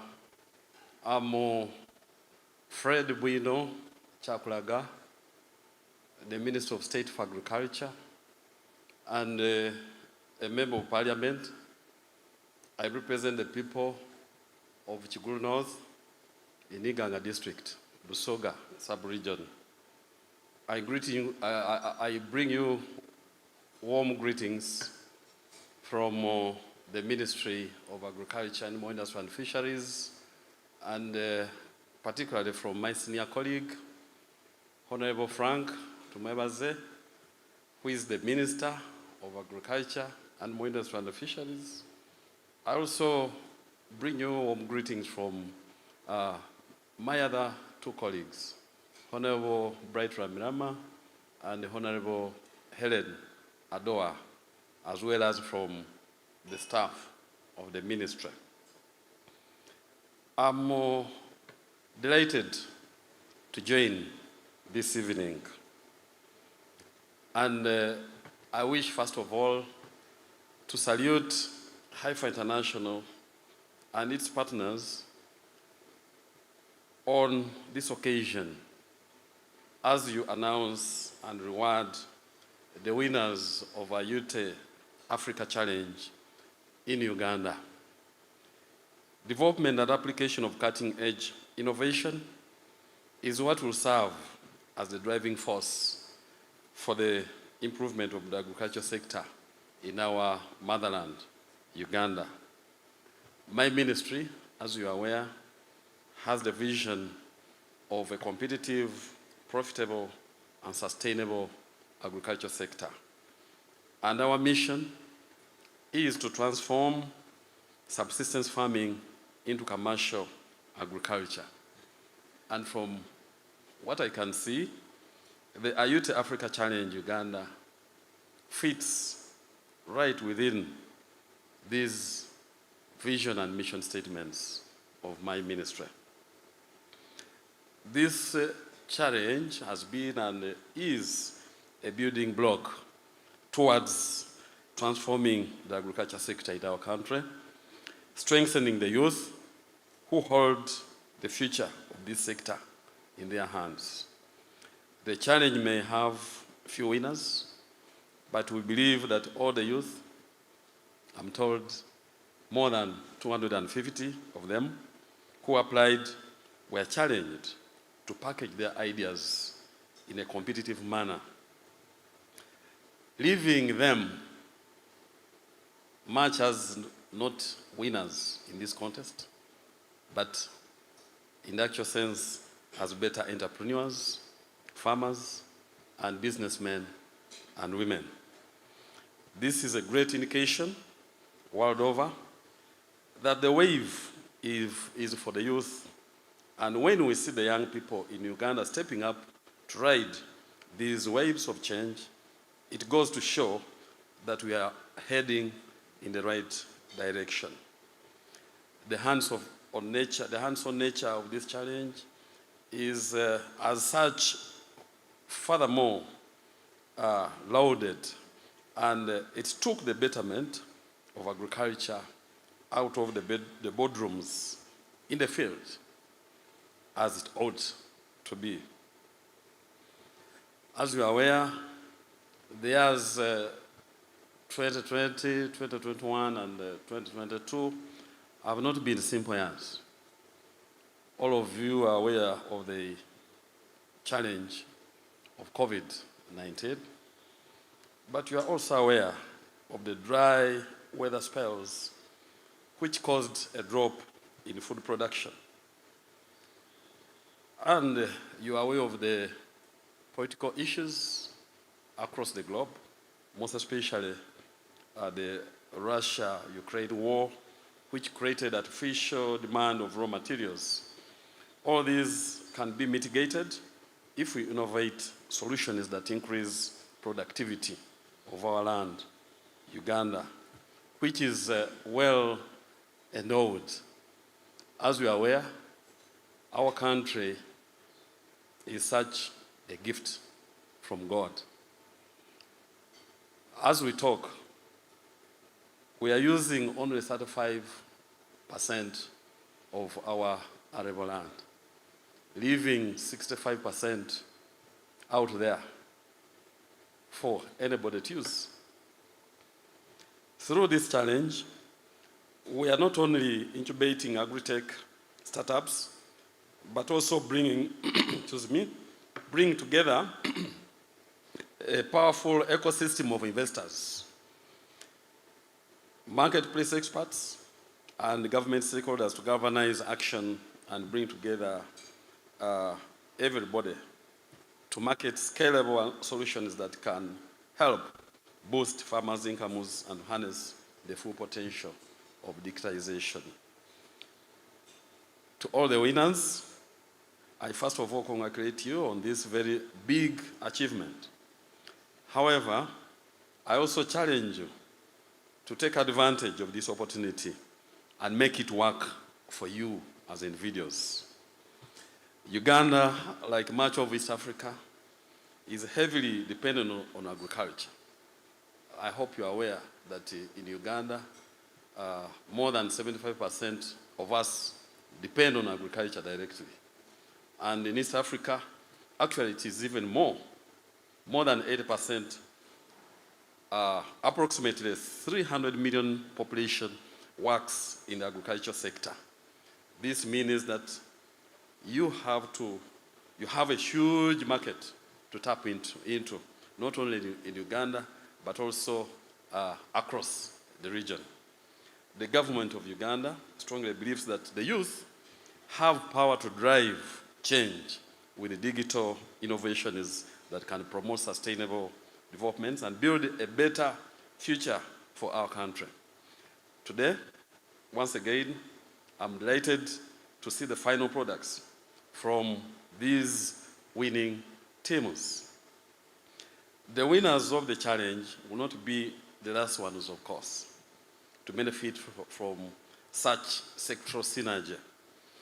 As the sector leaders, we pledge our continuous support towards such efforts aimed at empowering the young people, to give them a helping hand as they break forth, building on the foundation to forge new and better ways to make a mark on the economic fabric of our motherland. To the rest of the youth who participated, the successful man will profit from his mistakes and try it again in a different way. See you again next year. You can make it. And for those that never participated, I know you're out there. You are either watching or you are participating in one way or another. I invite you to come and participate. Thank you, Heifer International, for this very beneficial initiative. Let us come back in 2023 to reward yet another round of excellent innovators. Ultimately, we are all better for it, for God and my country. I'll now say that I'm eager to see the climax. And I don't want to spoil the moment. Thank you.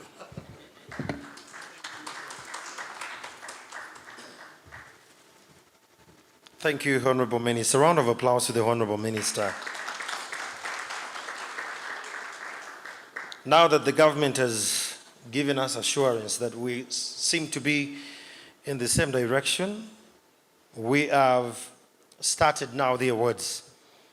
In this entire journey, we've had the Master Judge for the Ayute Africa Challenge. I'm going to invite these three people just with a 5 minutes talk, just briefly to give us an insight on how we got to where we are today in terms of aggregating who wins and who gets at what level. Let me welcome the Master Judge from where he's seated, and that is Judge Apollo Segawa for the Ayute Challenge Uganda and the CEO of CAROD, to share with us in 5 minutes what this experience has been like as a Master Judge, from the word go, where we started from, to where we are today. Yes, Judge Segawa. Thank you very much, MC. Good evening, everyone. Good evening. The Honorable Minister, the Country Director, Heifer, the entrepreneurs here and the competitors, and my fellow judges. Just to welcome you all. It's not been easy getting where we are today. Having started this journey over a month ago with 20 finalists that were presented to us. Heifer International and its partners seem to have made it the toughest judging competition we've ever had to endure because of the quality of innovation that came before us. From what we call the Jesus of agriculture, turning water from thin air down to locally made pumps, innovative weed control, online butcheries, the list is endless. I think the judges, my fellow judges, can attest to the fact that Uganda is full of innovations. Really, this is the time to tell our Honorable Minister that the government needs to come in big. The over 200 applicants are all potential entrepreneurs, and they deserve to be supported. So we need to ensure that there is enough to go around so that we're not looking at 6 winners, but 50, 100 every year. And if we work together, I'm sure this can happen. So it was tough, but as with any competitions, we always have winners and losers. And today we want to award and applaud those who excelled beyond others. It doesn't mean that those who didn't make it losers in any way. Famanela here is ready to work with you. The incubators in the country are ready to mentor you and provide you facilities and hand-holding in our various centers. Us at Churad are ready to support you, lead you to market, provide you production facilities, and lead those who are in primary production to markets. So don't lose heart. Look at this as just the beginning. The journey starts now. If you're serious with your business, the incubators, Churad, and the others are here for you. We're ready to work with you, and we're ready to take you to the next level.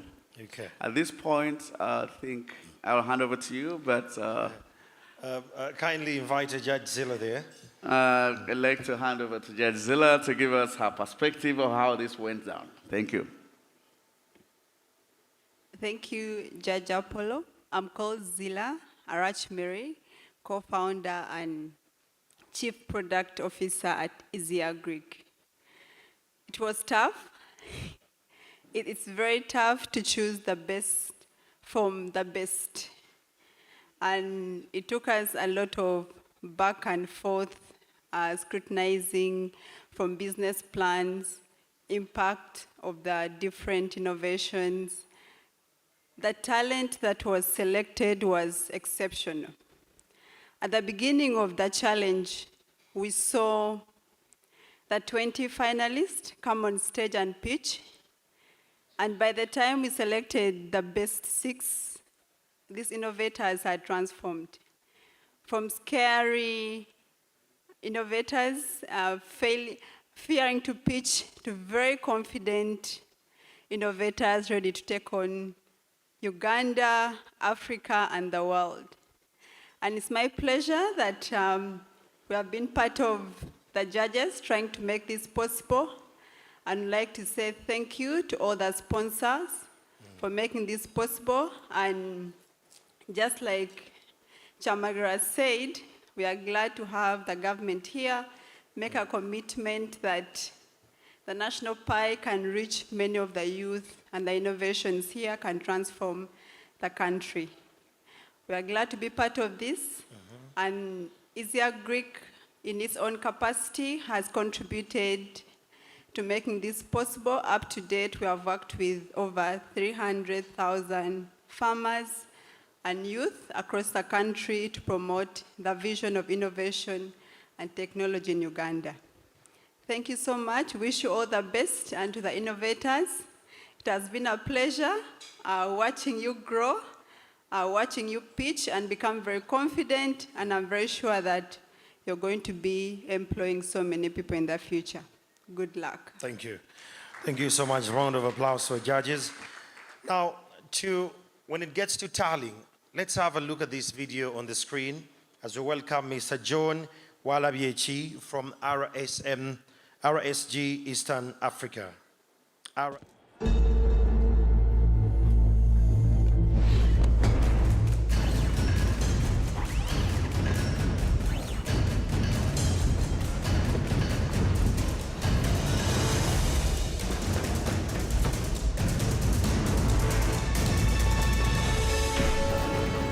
Take every step without hesitation. Anticipate your next move with certainty.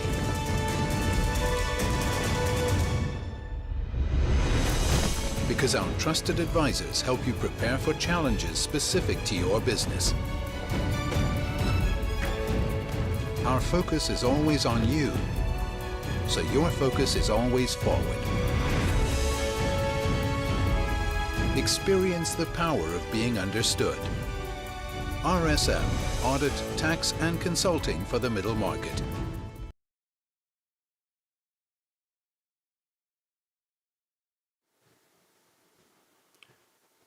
The guest of honor, the Minister of State for Agriculture, Mr. Bwina Fred Chagulaga, the partners who were involved in this exercise, Haifa International, Equity Bank, MasterCard, Famunera, and NTV. We also can't forget the participants of the Ayute Challenge. As somebody said before, you're all winners. My name is John Walabiechi. I'm the managing partner of RSM Eastern Africa. RSM Eastern Africa is part of RSM International, which is one of the leading audit, tax, and consulting firms operating in over 123 countries, employing over 51,000 staff across the globe. In Uganda, we set up our offices and entered this market, this vibrant market of young people, in 2014. And since then, we've been growing from strength to strength. Our goal is to be the advisor of choice to the middle market. What do I mean by this? We're looking at those growth-focused enterprises, such as the ones we'll be introduced to later on as we present prizes to the winners. These are the people whom we are after. These are the people that we focus on. When you come to RSM, there are three things that you should expect, and that is our brand promise, i.e., we are going to get it right the first time. We will guarantee to you delivery on time and scope. And finally, you have access to experienced leaders of our organization. Mr. Guest of Honor, I can't tell you how excited we were to be involved in this Ayute Challenge. What was it about? We want to identify the best of the best innovators in the agri-tech space. Technology is part and parcel of the world today, and at RSM, we cannot ignore that fact. Mr. Minister, you mentioned something about agriculture. Now, I'll be honest to you. It's extremely rare for me to be rubbing shoulders with a senior government official. But when presented such a chance, I also expressed my views because I don't think there'll be another chance another time. Mr. Minister, you said that 65% of our land is not used at all, arable land. 35% only is what is being used today.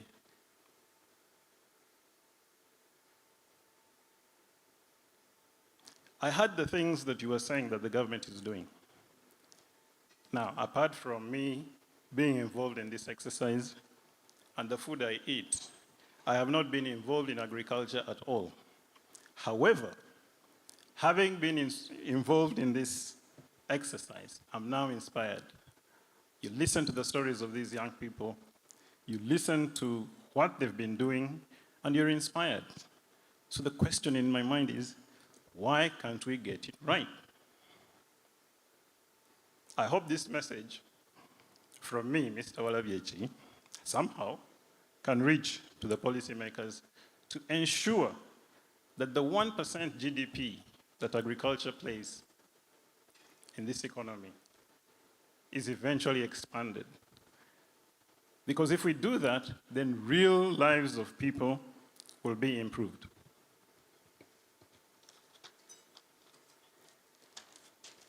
Mr. Guest of Honor, our role was to provide oversight to the process of identifying, vetting, and confirming the result.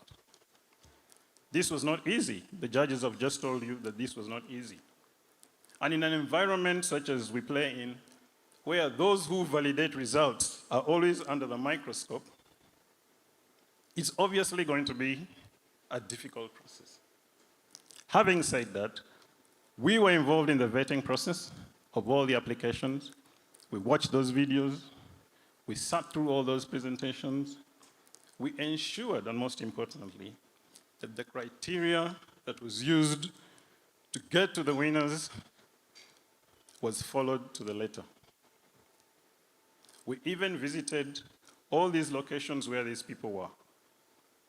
We even went as far as confirming any registrations that were done at the Uganda Registration Services Bureau. Ladies and gentlemen, I'm pleased to report that nothing has come to our attention at RSM to suggest that this exercise was not conducted in a transparent, fair, and objective manner. We can confirm that the winners are indeed the winners, and hopefully there'll be no petitions coming through. And it is at this juncture that I'd like to thank you all, particularly Heifer International, who thought that we would be the trusted advisor to confirm this result. Thank you very much.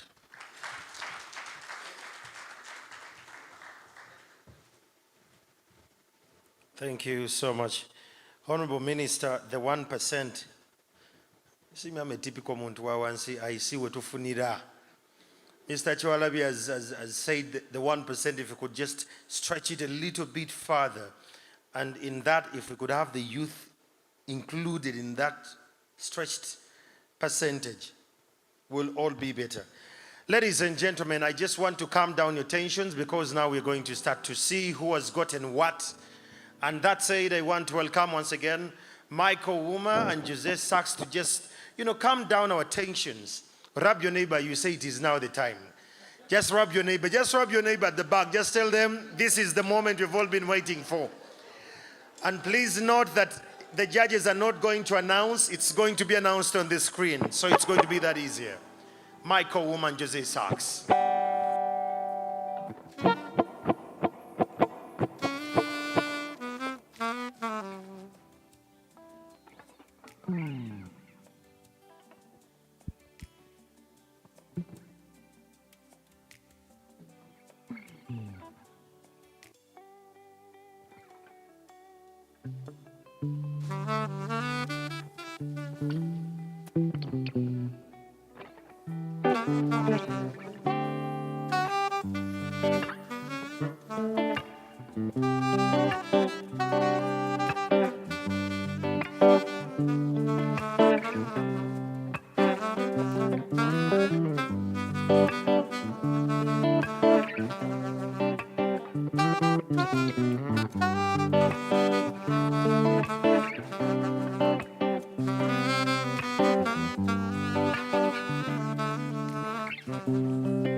Round of applause to Michael Uma and Jose Sachs. Thank you so much, gentlemen. Round of applause to them again. That was great. Now, this is the moment we've all been waiting for. Let me request my team to play video number 5.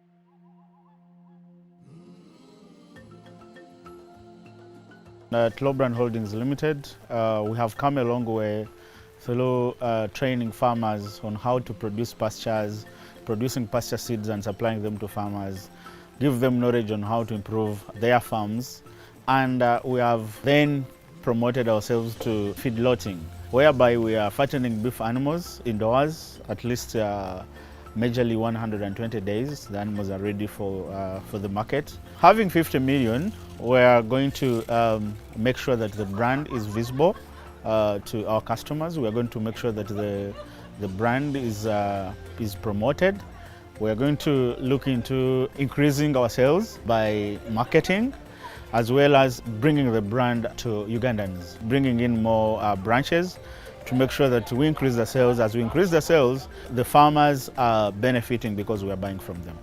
Mostly by the time we started promoting pastures, Uganda has had a lot of challenges with animals, especially the feeds. You find that animals are dying in terms of when there is a lot of drought, but people could have stored feeds and saved these animals from death.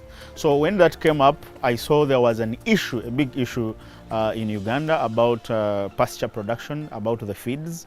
Then it encouraged us to come in and carve out this challenge, train the farmers, produce pasture seeds and supply to them. And by that, we saw what the farmers were going through. And as we were continuing the Lord, then we found out that we needed to have our own farm, because you don't preach what you don't practice. So as I tell you, the pastures are good, they're going to help your animals fatten, you're going to get more milk. So we needed to see ourselves doing it, and that encouraged us to start up a farm. The message I have for the youth that are in agribusiness who are trying to join, try to run your race. Try to be that entrepreneur who want to see your company grow from a small company into a big company, and focus on that.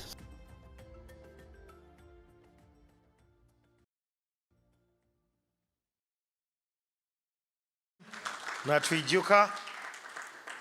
Brian Natwijuka happens to be our contestant number 5, and he wins 2.5 million Ugandan shillings. Congratulations, Brian. Well, Brian, you're going to stand right there. There is a lot more coming. This is a check, and I want to welcome, please hold your check. That is the money. 2,500,000 Ugandan shillings. Round of applause, ladies and gentlemen. Let me welcome the Secretary to NMG, Mr. Timothy Tamale, to come and congratulate you and award you that particular certificate there. So Brian takes home 2.5 million plus what Heifer promised, as well as Famnera and the other partners in this. Congratulations. And that certificate is equally yours. Well done. 5 to go, 5 to go. Let's have video number 4 play.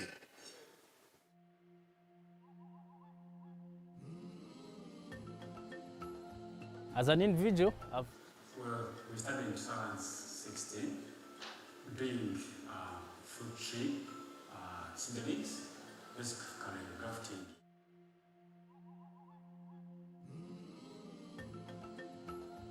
As an individual, I've come from a humble agriculture background, a farming family. I grew up, running after the cows, running after the goats, going to the plantations for crop. And until where I had the potential to start up my own initiative with my friends. Later I did my postgraduate studies from Israel, and I was specializing in livestock management, to be specific, dairy farming. And this is where I picked my inspiration. A very small country in a very dry and sandy area. Most people call it a desert, but when you get there you realize it's not actually a desert. They are producing on an average 42 liters of milk per cow per day, but they're in a desert. And then you'll find someone producing about 10,000 liters of milk a day from just 1 acre. And this is where the company also starts from. We sat down contemplating, how we can incorporate the systems in developed countries, and how can we bring them here in Uganda to be able to empower farmers in Uganda, especially with digitalized farming systems. We want to be able to reach out to more farmers, because one of the challenges we've had is, how do we get to the other farmers that don't know about our technology. With our system, a farmer is able to not only have records kept, but is also guided by the system through warnings, through alerts, because already we have had good marketing through this training, through the adverts, and we already have farmers contacting us. So we believe we can still do impact with the few resources we have, just like we've been doing. The other youth in agriculture and agri-tech, the only advice I have for you is start.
Ladies and gentlemen, let's have Brian Biaruhanga.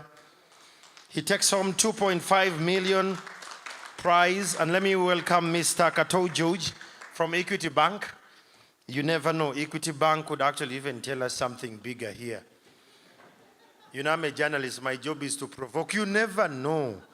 Clap for him, ladies and gentlemen, Brian Biaruhanga. Well done and congratulations with your team. Where is your other team member? Okay. Oh, they are here, they are here. Hey, this is the crew. Okay, Chairman, that the way you've provoked me. Yes. Like I said, everyone is the winner who participated, and the bank is ready to support all the youth who participated to ensure that they go through this and they improve it more and more. So all the 150, please, you meet Monica. Monica over there. Please meet her, and we'll be able to support you. Thank you. Yeah. See? That is Equity Bank. Well done. Thank you so much. Please, you need photographic picture, evidence. He has made a commitment. We need a picture which we need to refer to that day. That's it. Thank you so much, Equity Bank. All participants, kindly don't leave without Monica's contact. And see, when you provoke the banks, they come through. Let's have video number.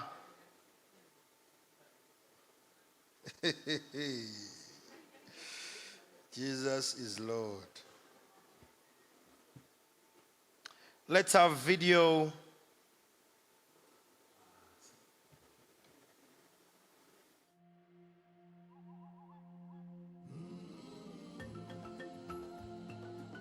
Well, we started in 2016 doing fruit tree seedlings, basically grafting citrus, mangoes, avocados.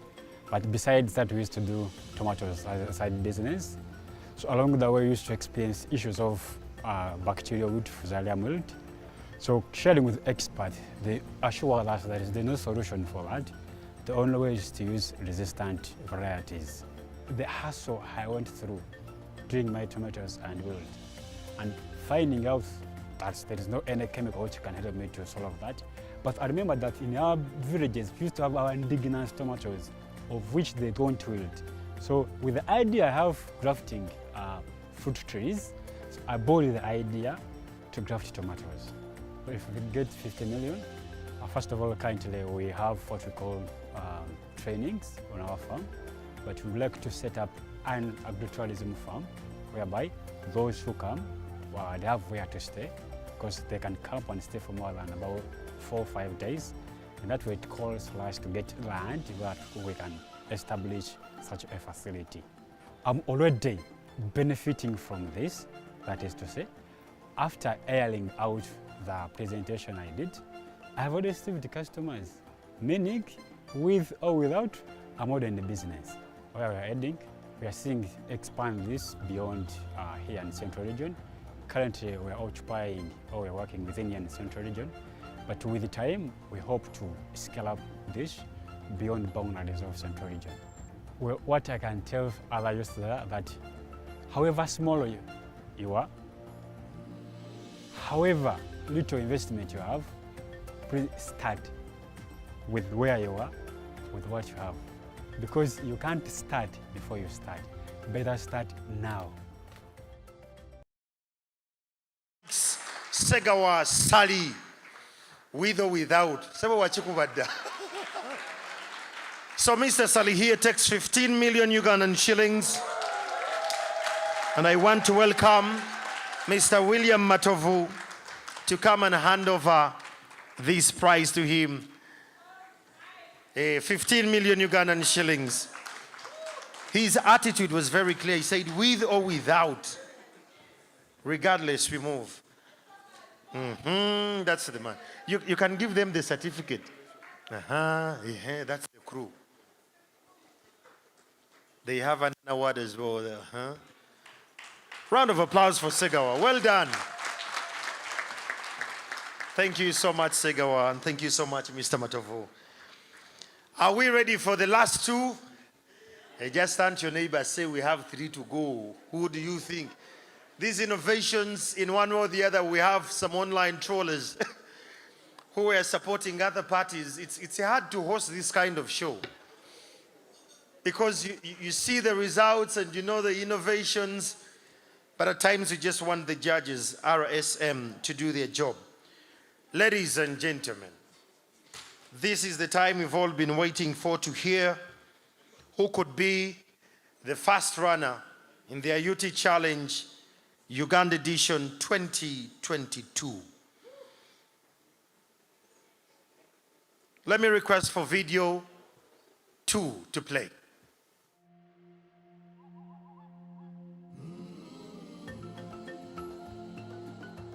Divine Empowerment and Development Skills started in 2018, training youth and women who are school dropout, who want to upgrade with skills.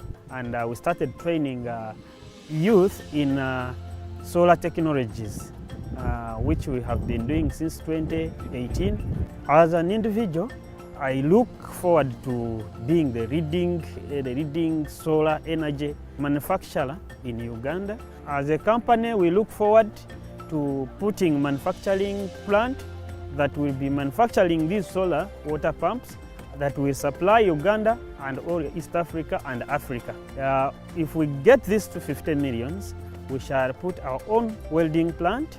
We shall buy our own 3D printer. Then the balance will work as operational costs. People are looking to work with me, those who saw us on TV. What inspired me was one of my trainee who came and trained in vegetable growing. She went after the training and started her garden, which was around 1 acre. When she started, sun started. So when we tried looking for solar pumps in the market, they were very expensive. Now we sat and actually asked ourselves, how can we empower?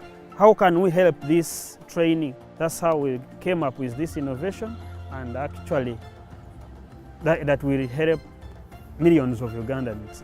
Youth in agri-tech, please keep working. People will actually recognize your work. And next year, if the opportunity is there, come and be part of the challenge. John Charles Nwagaba. This gentleman comes from Fort Portal. And what you've seen when he's around the water, you could be having issues with the safety. But he is on the way to make sure that it's a plug and play for the farmers. Wakura Nwagaba.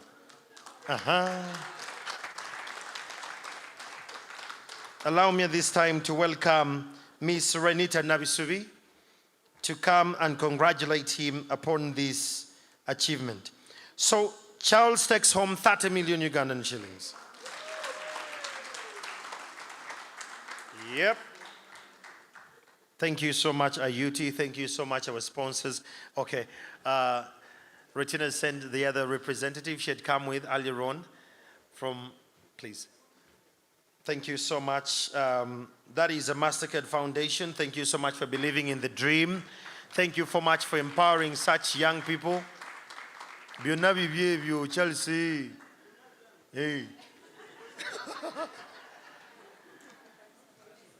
Perfect. This is a typical farmer. We find solutions. Still with a MasterCard Foundation puzzle. That's it. Well done. Thank you so much. Thank you so much, MasterCard Foundation. So are we ready? To the very last one, are we ready? How ready are you? Give your neighbor a high five if you're ready. Just want to be sure what's coming through. Okay. Ladies and gentlemen, the journey has been quite intense. It has been emotional. In the field, when we traveled around this country, we saw a lot of dreams being nurtured, being held, a lot of dreams being, watered by different mentors. Today, we need to see who takes home 50 million Ugandan shillings. And not only that, with a lot of more capacity building and others, allowances that will come with that in form of capacity building, trainings, and, strategic positioning. Without any further ado, can I have the lights first go off, Kwanzaa? Just want to have this feel, the feel. You feel it now?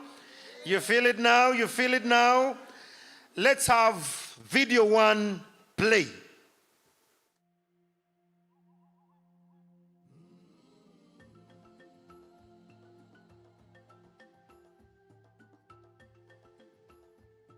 As an individual, I started my company called Oga Innovations in 2021, looking at converting fuel-dependable tractors into electric tractors because I wanted to have an impact in agriculture sector and also reduce on costs of farming, lesser during plowing and so on, so farmers can find it so accessible, cheaply and affordable. I look at having the biggest electrical car manufacturing company in the next 20 years here in Uganda. A company that can change things, that we can still use means of mobility, but mainly not adding anything like fumes to the atmosphere that cause global warming or greenhouse effect. If I get 50 million, first of all, I'm going to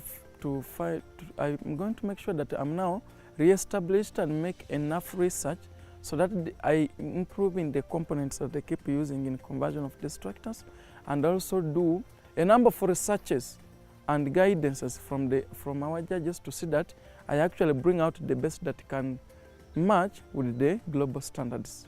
The effect fossil fuels are creating today, global, and the effects that they continue to do, keeping and adjusting on seasons and so on. So I wanted to invent something that I can actually continue using on day-to-day businesses, but it has low impact on the climate.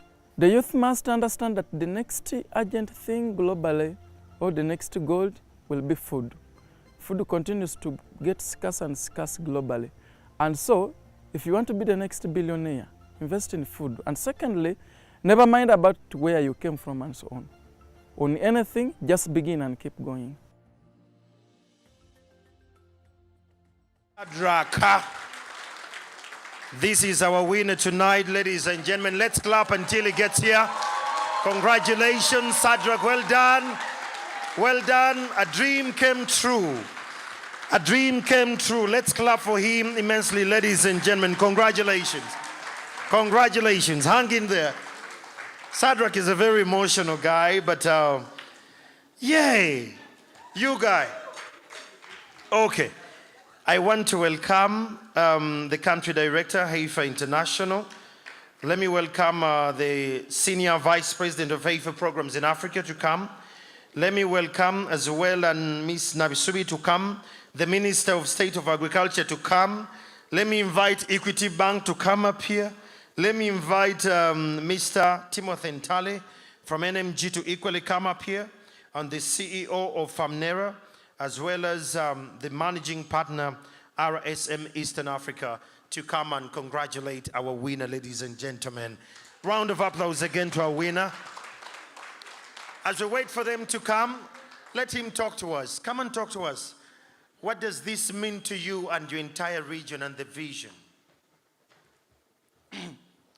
Good evening, ladies and gentlemen. My message specifically may not go to the elders who are here, but to the youth who are going to listen to me. I was a street kid for a full year in Bushia, and I went to campus and loan scheme, higher student education financing board. So I have a long story, but I'll also tell a longer story in the future. Thank you. Congratulations, Monday. This is what it means.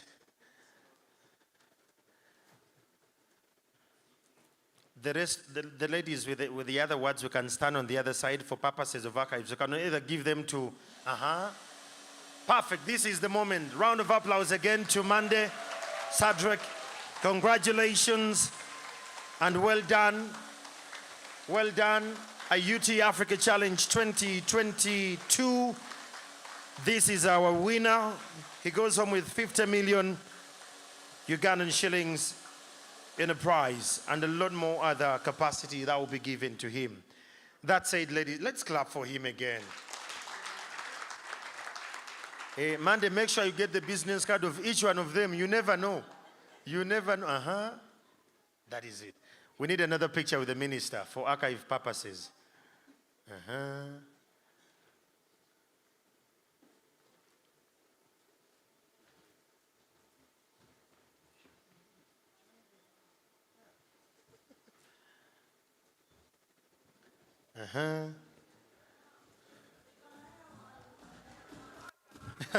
What a song. Thank you, DJ. Finally, you came through. Congratulations, Mandy. Congratulations, Mandy.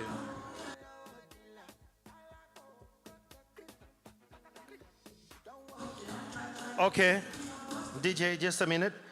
As we're getting ready to listen to the great artist of this country, Irene Ntale, let me welcome all the contestants to come up to get a picture with the minister and the key partners.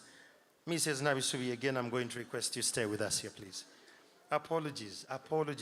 All contestants, please come up. All contestants, all the winners. Even those who didn't, please come. You never know. Now, DJ, you can be playing that song as they come. Please, all of you come up.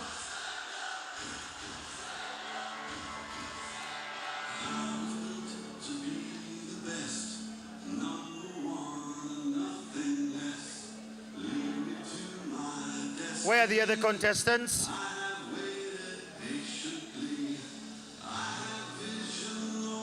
Okay.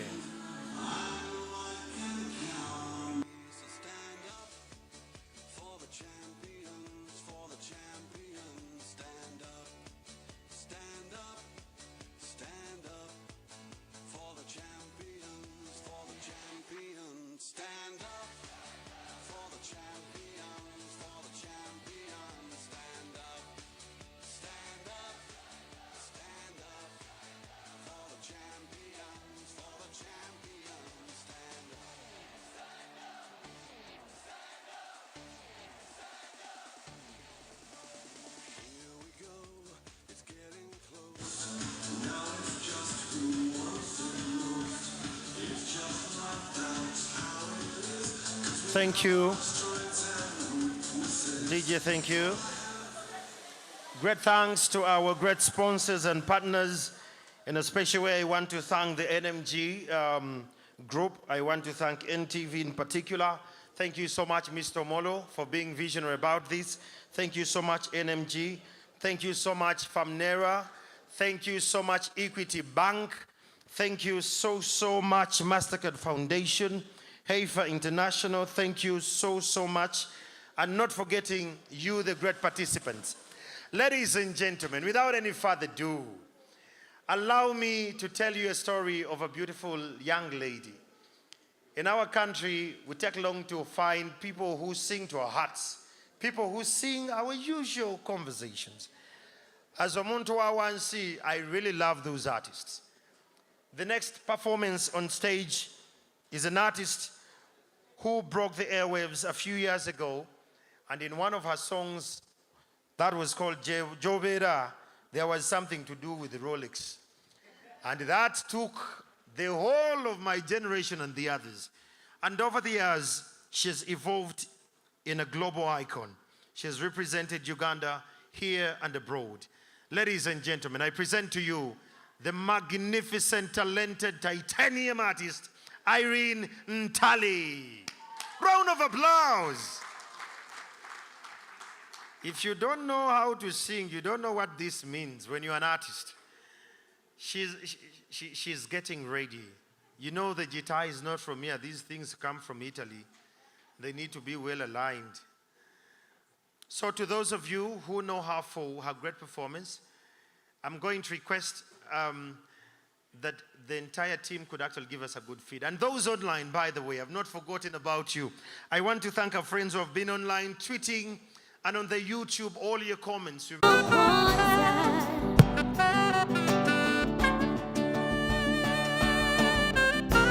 Baby, committing okoye. Time to boyo chikoye. Pakata kamala okubera nawe chenjagala sina mulana yense muchala o kubare wasala wo usama chusa planizo rane don chekalambe wo nesunze dokulaka yemi nawa. Ladies and gentlemen, Jose, come on.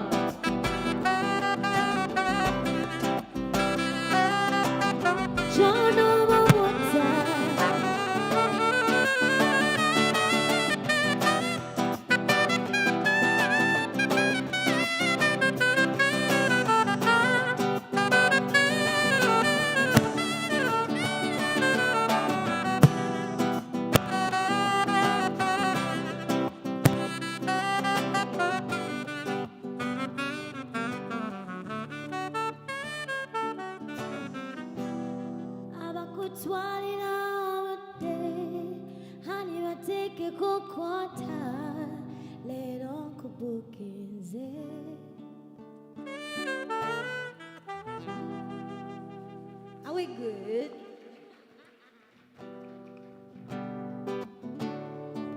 If you know any of the songs, welcome to sing along.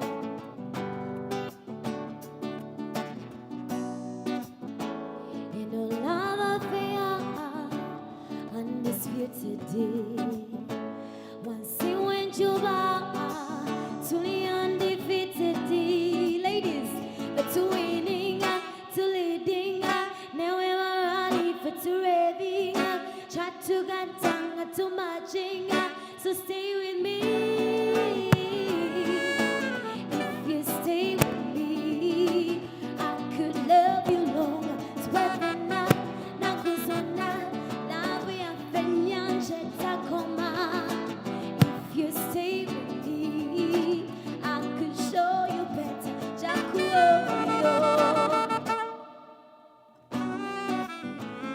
Your love so magical, won't quite a analytical. Sometimes I wonder, rolling the couch and together. You're my full-time agenda. Love you, it is so tender. Come a little closer, closer, closer. If you stay with me, I could love you long. So better na nakuzona, love ya fenya tetakoma. 'Cause if you stay with me, I could show you better. Jakuo.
Are we good?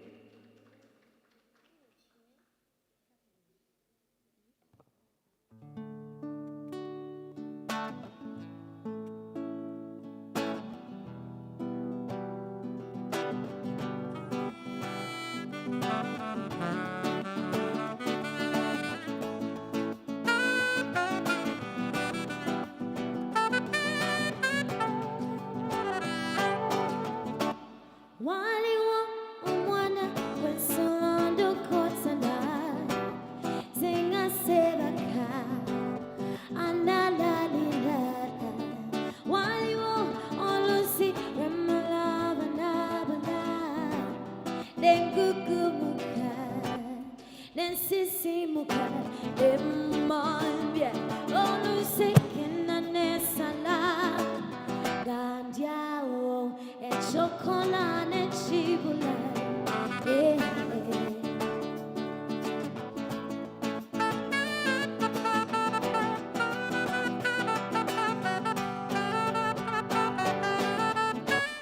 Ndolindaba Rendi kulaba Vanitsulaba Ndolindaba Rendi kulaba Vanitsulaba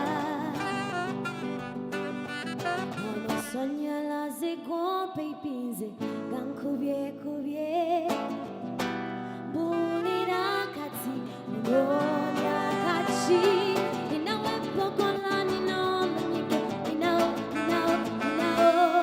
Ninawe chikoko Ninawe chinyama Beni unchakana chikuwe Ninawe katsi Ninawe puka Ninawe putsa Ninawe keche Baby ononya kachi Indolindaba Rendi kulaba Vanitsulaba Oh, Nindolindaba Rendi kulaba Vanitsulaba Oh, Ralelo Bionkulia nina winji Ralelo, baby Koba choyenda Ralelo Di mumutu ya kulavinga Ralelo, baby Bionana bikuba Swala joya gala Bionana bikuba Twala joya gala Zena chikuba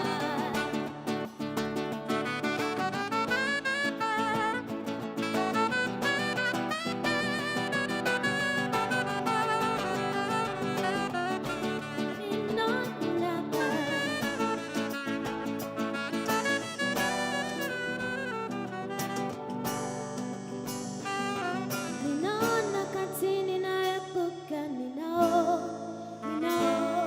ninaweputa ninawenkeche baby onolya kachi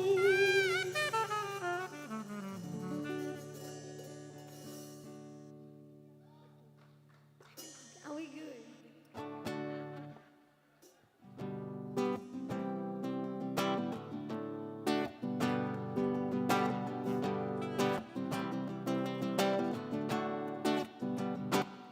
The way you touch my body, oh, one day you're gonna kill somebody. Two years inside my sickle life, better not even to zungulule. It go down where we sit, step on it all like a mother hero. Only designer, only na, only chimucho na, oh my auntie. It go down na na na, na na, down na na na, na na. It go down na na na. He go down when I come closer. They don't touch and say, yeah, quicker. Down when I come closer.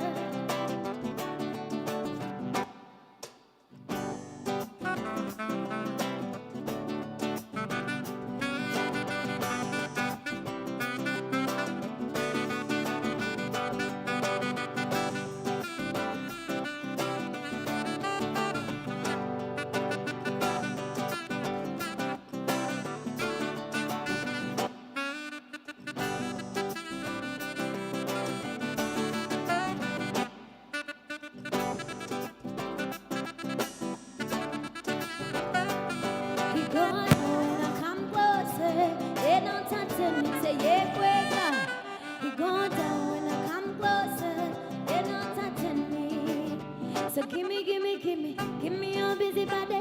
You know you get it. Zanyana kumunsu, zebene, no senaba, tuli kumulama, abatula bandaba, tunuza na vichiji. Give me some action. Oh, you want some more? Got your body really hot and you know it. Jagala he go down, he go down, he go down when I come closer. Yeah, no touching it, yeah, wake up. He go down when I come closer. Yeah, no touching it, yeah, wake up. Da da da da da da da da da da da da da.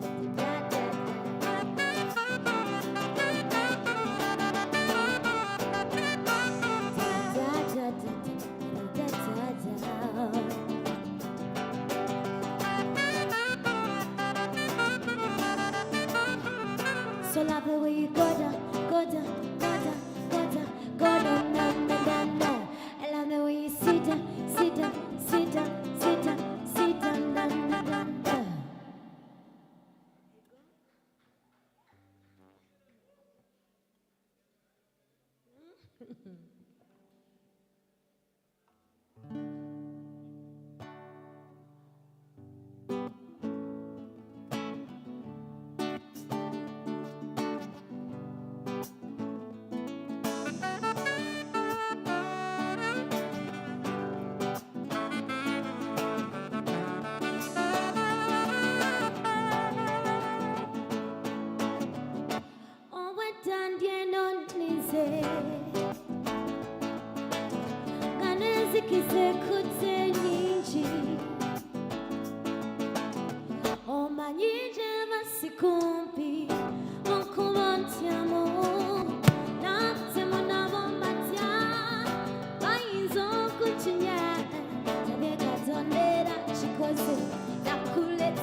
Anyway, oh, but it's levels incredible and invisible. No more imagining it out. We're watching turning it out. It's levels doable, unbreakable. The more I do it out, we're watching turning it out. Jovena,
sweet choloza, choloza, nangera chandoza.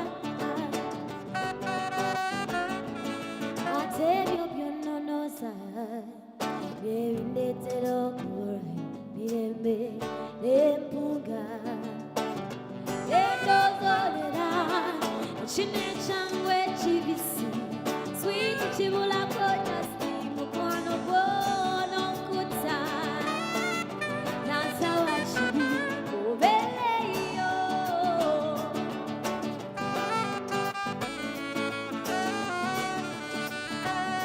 Ooh, baby, obeleyo.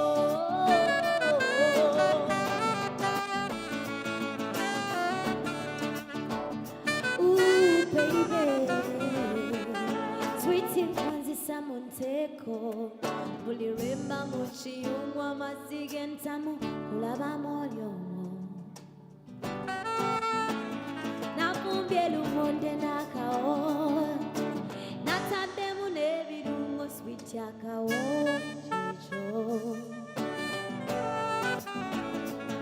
Now I make my testimony, sweetie yakubindeko, isali morning, obeleyo.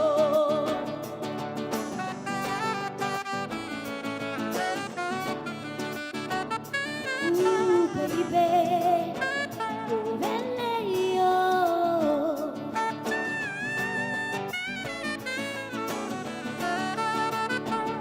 Ooh, baby, obeleyo.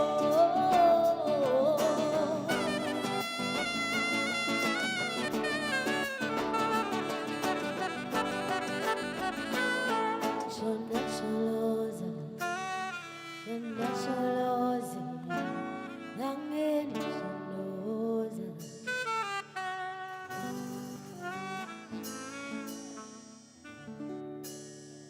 Thank you.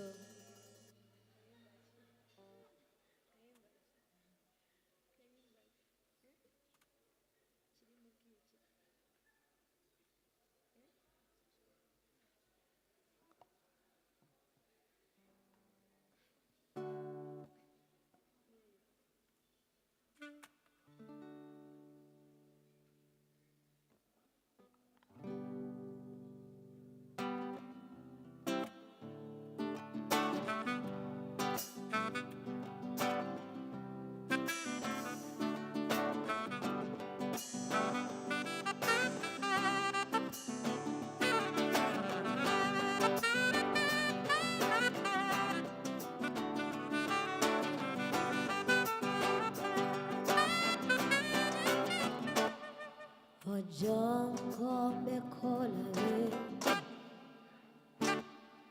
ojondoze, ojojene love me topile,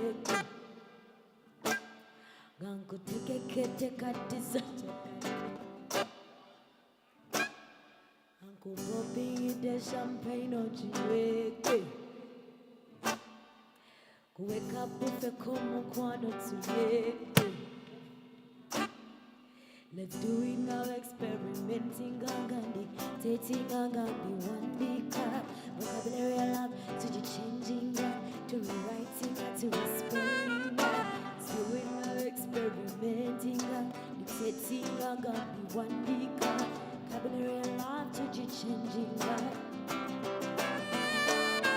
You know munji, munji, munji nyo, kusinga nebikola. Unane kalanji, kalunji, kalunji nyo, kalanji ebikola. Honest love is worth much more money can buy. I love you, my African weather, my sweet sunshine. We combine and we